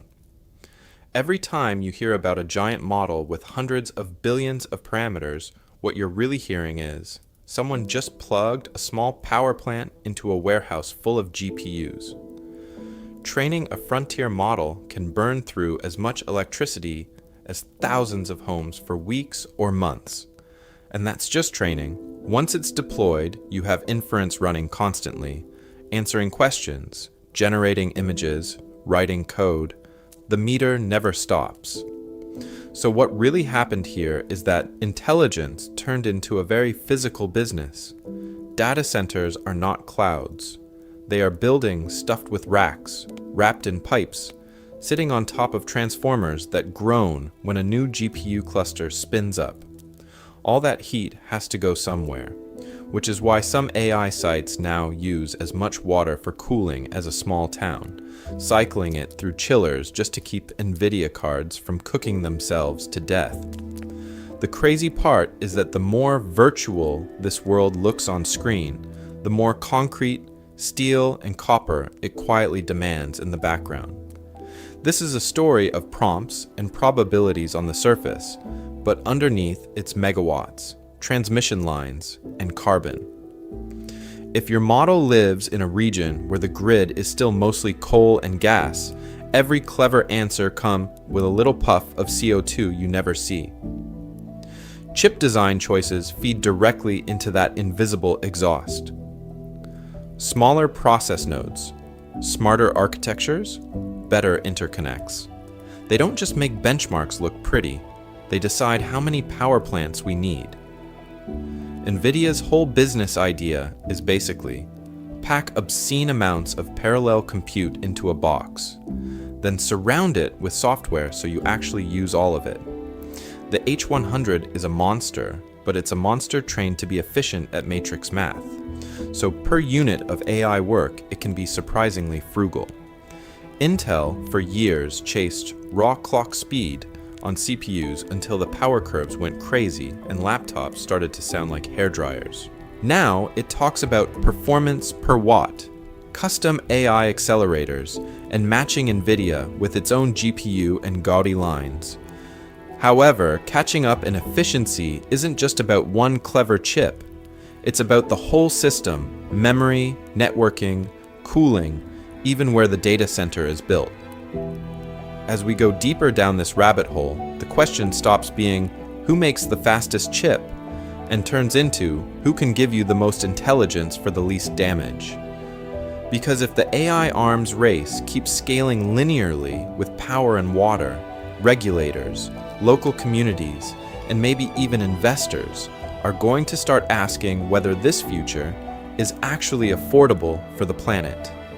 And that's where the next twist comes in. When environmental limits collide with national security, and governments stop being customers and start acting like referees. Governments turning into referees is one thing, but for founders and developers, the ref that really matters right now is a lot quieter and wears a green logo. Here's the uncomfortable reality. If you're building cutting-edge AI today, you almost have to think in Nvidia. Not just Nvidia GPUs, but Nvidia everything. CUDA, CUDNN, TensorRT, NCCL, DGX boxes, InfiniBand, the whole alphabet soup. You don't say we need accelerators, you say we need H100s, the same way people once said we need Intel inside. That's how rich this new cult of compute has become. So what really happened here is simple and crazy at the same time. Over the last decade, researchers standardized on Nvidia, cloud providers standardized on Nvidia, and now your investors expect your demo to run on Nvidia. If you want state-of-the-art models, the best open source repos, the most Stack Overflow answers, you follow the herd. You spin up A100s or H100s on AWS, Azure, or GCP, install PyTorch, and you're in business by the end of the day. The upside is obvious. Faster time to market, fewer weird driver problems, and a massive community that has already banged their head against every error message you're about to see. However, there is a bill attached to that convenience, and it is not small. Nvidia margins are legendary. Cloud markups on those GPUs are even better. Somewhere between Jensen Huang and your cloud console, a lot of money evaporates, so founders start doing the math. Could we save millions by moving to AMD or custom ASICs, or some obscure European startup that promises Nvidia performance at half the cost? Maybe. But then you remember every line of CUDA-specific code, every custom kernel, every optimization your team copied from a Medium post in 2019. This is a story of speed now versus flexibility later. Deep integration with Nvidia's stack is like signing a long lease in Adam Newman's building. It feels great when the party's raging and capital is cheap. It feels less great when prices spike, supply tightens, or regulators decide those data centers need to slow down. If Nvidia changes pricing, or your cloud provider throttles GPU capacity, how many quarters would it take you to actually move? So what do? You probably still pick Nvidia for the hot path, but you design with a bit of abstraction where you can. Use frameworks that at least pretend to support multiple backends. Keep your core logic separated from vendor-specific glue. Stay painfully informed about emerging competitors, and not just their benchmarks, but their business models. Are they going to sell you chips or sell you and your data center to the highest bidder? Because as we go deeper down this rabbit hole, things will just get crazier and crazier.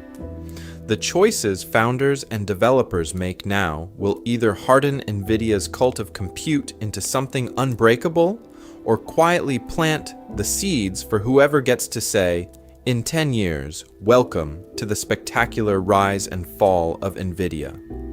So if Nvidia is building the cult, who's actually in charge of the temple? This is where the money people and the governments quietly walk onto the stage. For 30 years, chip stocks were treated like any other cyclical business. Great when PCs were hot, terrible when everyone had just upgraded last Christmas.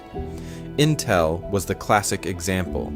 Rich margins, big buybacks, then a brutal hangover every time demand snapped. However, that story has changed. Investors are now re-rating these companies from nice-to-have suppliers to critical infrastructure. A data center full of H100s doesn't look like inventory. It looks like a toll road on the future of AI.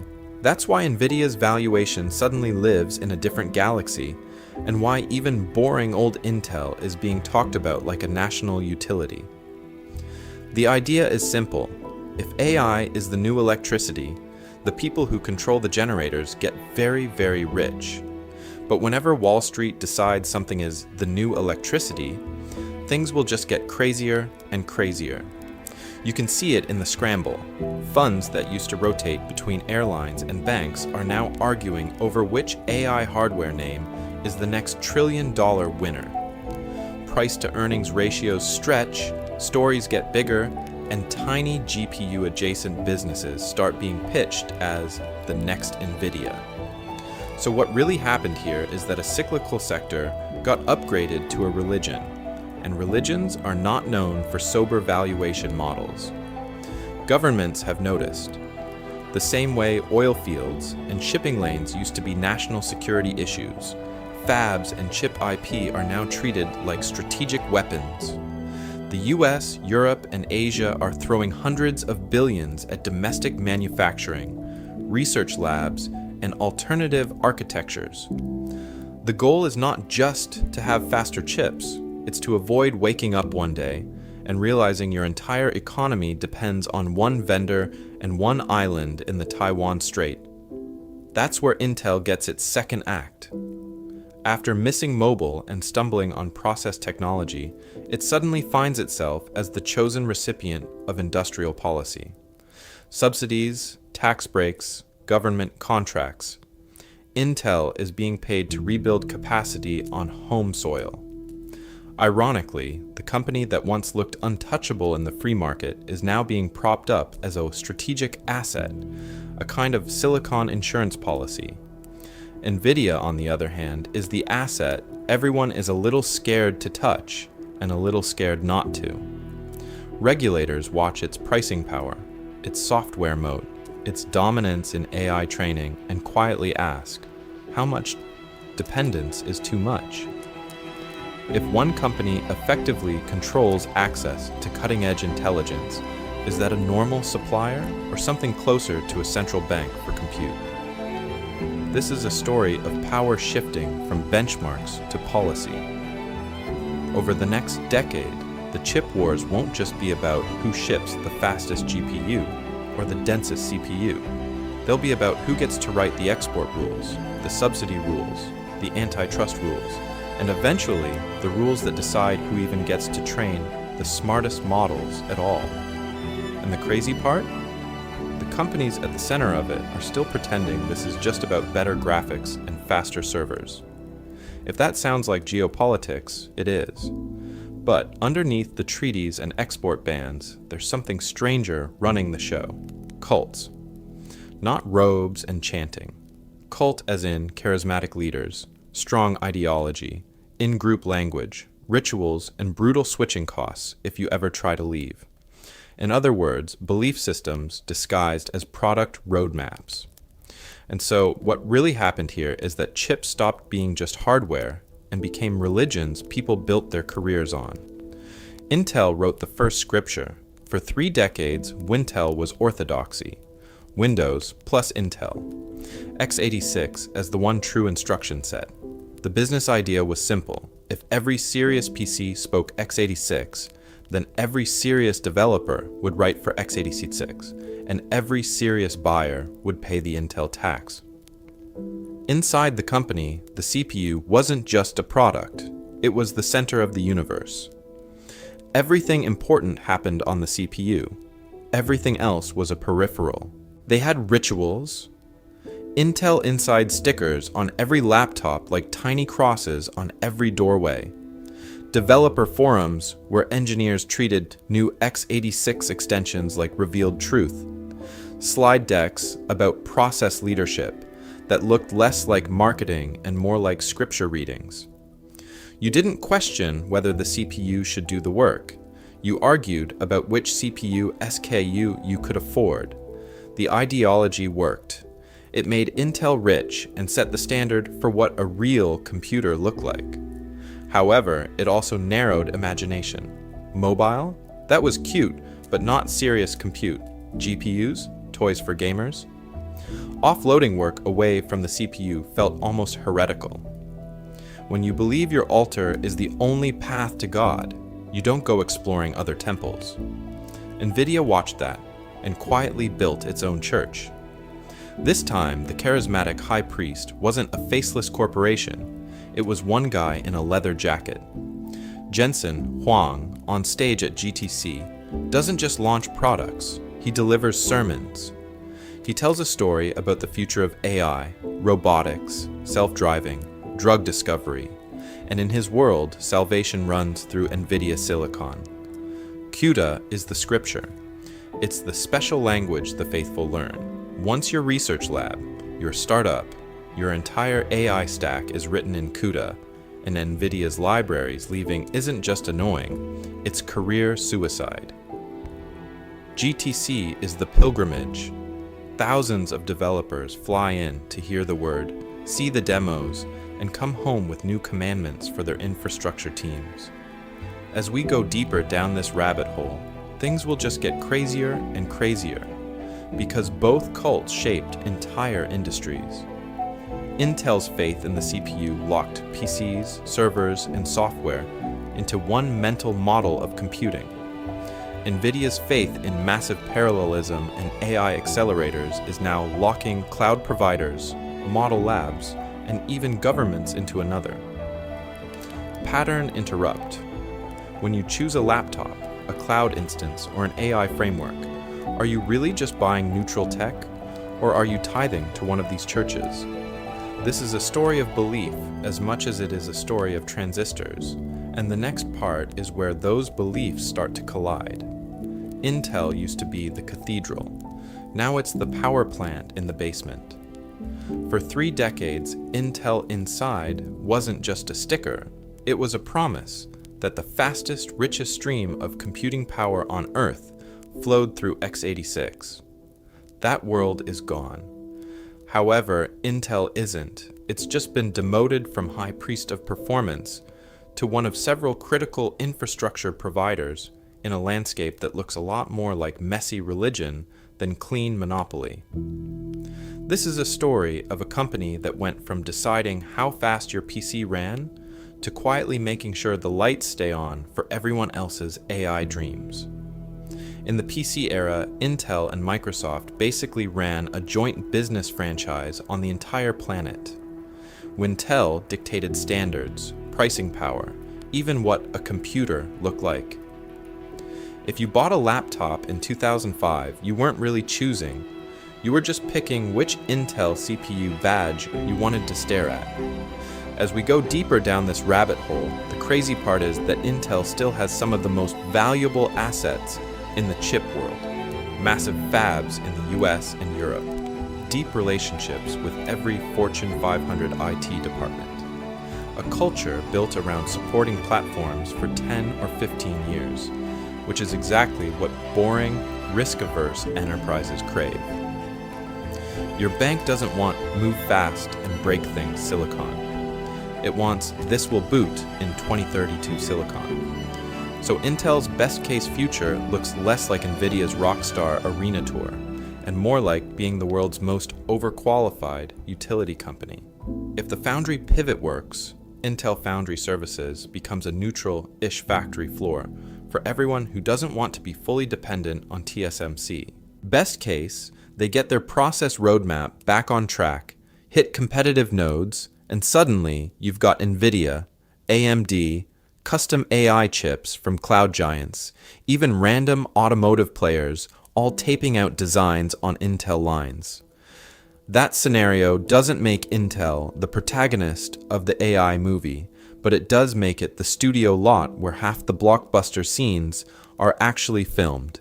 There is a lot of money in renting out the lot. However, there are hard limits here.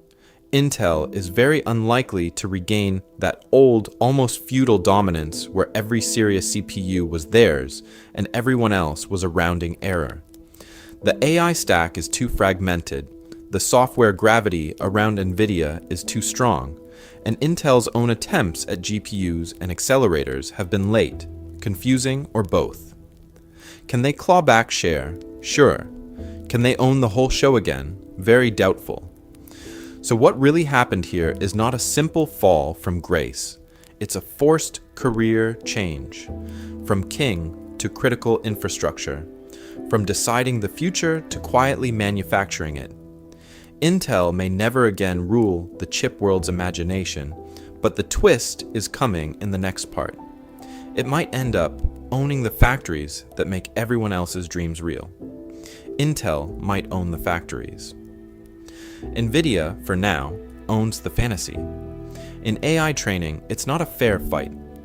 Depending on the estimate, Nvidia runs somewhere between 70 and 90% of the world's cutting-edge AI training workloads. If you asked what ran ChatGPT, Midjourney, or that crazy new model your boss won't stop talking about, the safe answer is Nvidia GPUs. In inference, where models actually serve users, its share is smaller, but still rich enough to scare regulators. Because this is not just about chips. Nvidia built a full-stack trap. CUDA, QDNN, TensorT, networking, DGX systems, even entire reference data centers. It's a whole world. Once a lab, a startup, or a cloud provider goes deep into that stack, ripping it out isn't a weekend refactor. It's open-heart surgery on the business.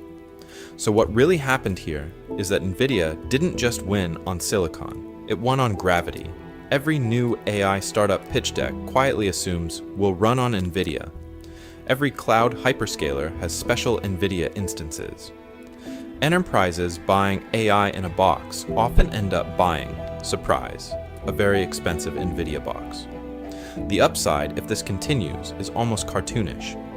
As AI seeps into finance, healthcare, cars, factories, even government, every new model is more compute hungry than the last. That means more data centers, more accelerators, and new product lines. Cheaper inference chips for the edge, domain-specific systems for robotics, maybe even Nvidia-branded AI appliances sitting next to the office printer. The deeper it sinks into cloud and enterprise stacks, the more it becomes the default electricity of machine intelligence. However, owning the future, even temporarily, comes with some nasty problems. Competitors are no longer just other GPU vendors. They're custom accelerators from the richest companies on Earth. Google has TPUs. Amazon has Trainium and Inferentia. Microsoft is rolling its own. Tesla, of course, thinks it can out-NVIDIA for self-driving. These aren't scrappy underdogs. They're customers who can afford to buy less from you. Then there's regulation. When one company controls the chips, the software, and the most valuable AI partnerships, antitrust lawyers start clearing their calendars. Add supply chain fragility, TSMC, geopolitics, export controls, and you get a business where a single earthquake, sanction, or missed tape-out can erase tens of billions in market cap overnight. And looming over everything is architectural risk. If someone finds a radically better way to do AI, analog compute, optical chips, neuromorphic hardware, or some weird Intel-style comeback, the whole CUDA empire suddenly looks a bit legacy. This is a story of expectations turning into a cage. Wall Street, cloud giants, even governments now assume Nvidia will deliver the next leap in performance every single generation. Miss once, and the narrative flips from unstoppable to overpriced commodity in about 3 trading sessions. As we go deeper down this rabbit hole, things will just get crazier and crazier because Nvidia may have taken the future from Intel, but the future has a habit of changing its mind. The real question is, when the next wave hits, will Nvidia be the new Intel or someone else's stepping stone? For 30 years, Intel decided how fast your computer would be. Today, Nvidia decides how smart your future might be. That's the arc. Intel rose on Wintel. Windows plus Intel. x86 plus a manufacturing machine that printed money. They owned the PC, the data center, the whole idea of what performance meant. But while Intel was polishing the crown, the ground under the throne was already shifting. This is a story of 2 opposite instincts. Intel kept asking, how do we sell more CPUs? Nvidia kept asking, what else can this weird graphics chip do? One answer led to the iPhone offer being turned down as not worth it. The other led to a long-shot project in 2006 called CUDA, where a bunch of graphics nerds tried to convince the world that gaming cards were secretly supercomputers. For a while, it looked like Intel was right. PCs were rich, servers were rich, margins were beautiful. Mobile seemed small and annoying. GPUs were for kids playing Crysis. However, as we go deeper down this rabbit hole, the pattern gets uncomfortable. Every time the platform shifted, Intel protected the present and Nvidia bet on the strange future. Mobile? Intel said no to the iPhone chip and never really recovered on phones. Parallel compute? Intel kept trying to force everything through the CPU, or through side projects that never got real love. AI? By the time Intel was buying startups and renaming accelerators, researchers had already standardized on Nvidia GPUs in CUDA because that was the only thing that actually worked. Culture is the quiet part that explains all of this. Inside Intel, the CPU wasn't just a product, it was a religion. The whole business, the org chart, the status hierarchy, all built around x86. You didn't question the priesthood that had shipped Pentium and Core. At Nvidia, the GPU was never sacred. It was a tool. If gamers, scientists, and AI labs wanted something weird, Jensen Huang's answer was basically, sure, let's try it, as long as it pulled developers deeper into the ecosystem. So what really happened here is not just that Intel missed mobile and Nvidia caught AI. It's that Intel optimized for defending a monopoly, while Nvidia optimized for creating a new one. Intel tried to own the chip. Nvidia tried to own the stack. CUDA, libraries, networking, entire systems. One guarded the castle, the other quietly built a new city. And this is where things will just get crazier and crazier. Because if Nvidia can do to AI what Intel did to PCs, what happens when the next shift hits? Does some tiny startup treat Nvidia's GPUs the way Nvidia treated Intel's CPUs, as a legacy constraint to route around? For you, this isn't abstract. If you're a founder, the chips decide which ideas are even possible. If you're a developer, they decide which tools you learn and which jobs exist. If you're an investor, they decide where the real leverage hides. And if you're just a user, they quietly shape how smart, how personal, and how creepy your future devices can get. Intel lost the future by assuming it would look like the past. Nvidia captured it by betting that the past was wrong. The only real question now is, who's already making the same mistake about Nvidia? Intel lost the future by assuming it would look like the past. Nvidia captured it by betting that the past was wrong. The uncomfortable part is that this isn't just a chip story. It's a playbook for every platform shift that's coming next. So here's the first takeaway. Don't just watch product launches, watch platform shifts. The iPhone wasn't just a nice phone, it was the front door to mobile computing. AWS wasn't just some side business at Amazon, it was the cloud becoming the default place where software lived. GPUs weren't just for games, they quietly became the engine room for AI. The next big thing probably won't look big at first. It will just look weird, expensive, and kind of unnecessary. As we go deeper down this rabbit hole, you want one simple question in your head. Who owns the stack? Not just the chip, but the software around it, and the community that actually uses it. Intel owned x86 and the Wintel stack. Nvidia owns CUDA, the AI frameworks, and a whole generation of researchers who learned to think in CUDA first and everything else second. This is a story of power hiding in boring layers. Drivers, compilers, libraries, training data, even Discord servers. If one company controls the hardware, the software, and the hype, they don't just sell you a product. They sell you a worldview. That's when things will just get crazier and crazier, because every new feature, every keynote, every benchmark is also propaganda for staying inside their universe.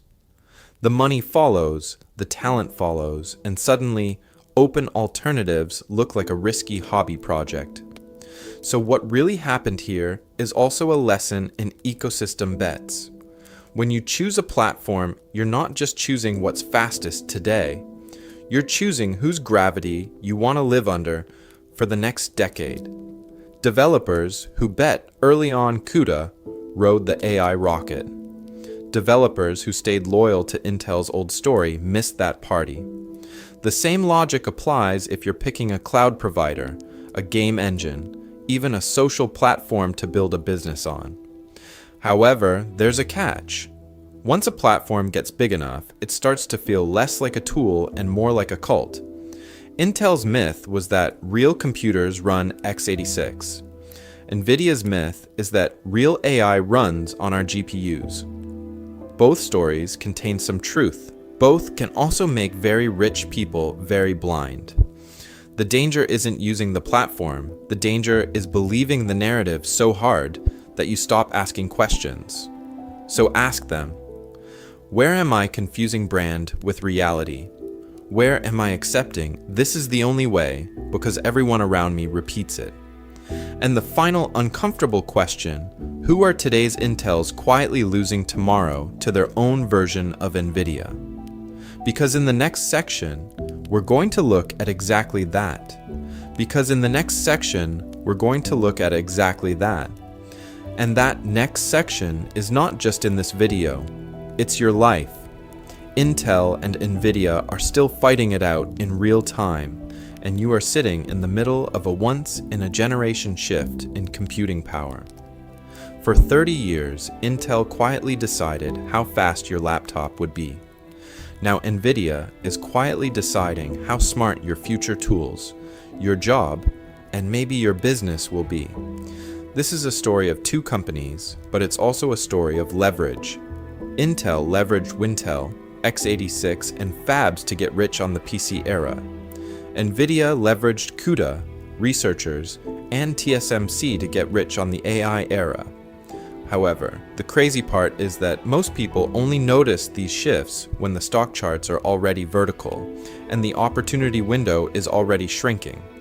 So what really happened here is not just about missed iPhone chips or lucky CUDA bets. It's about how power moves one layer down the stack before anyone looks up from their email.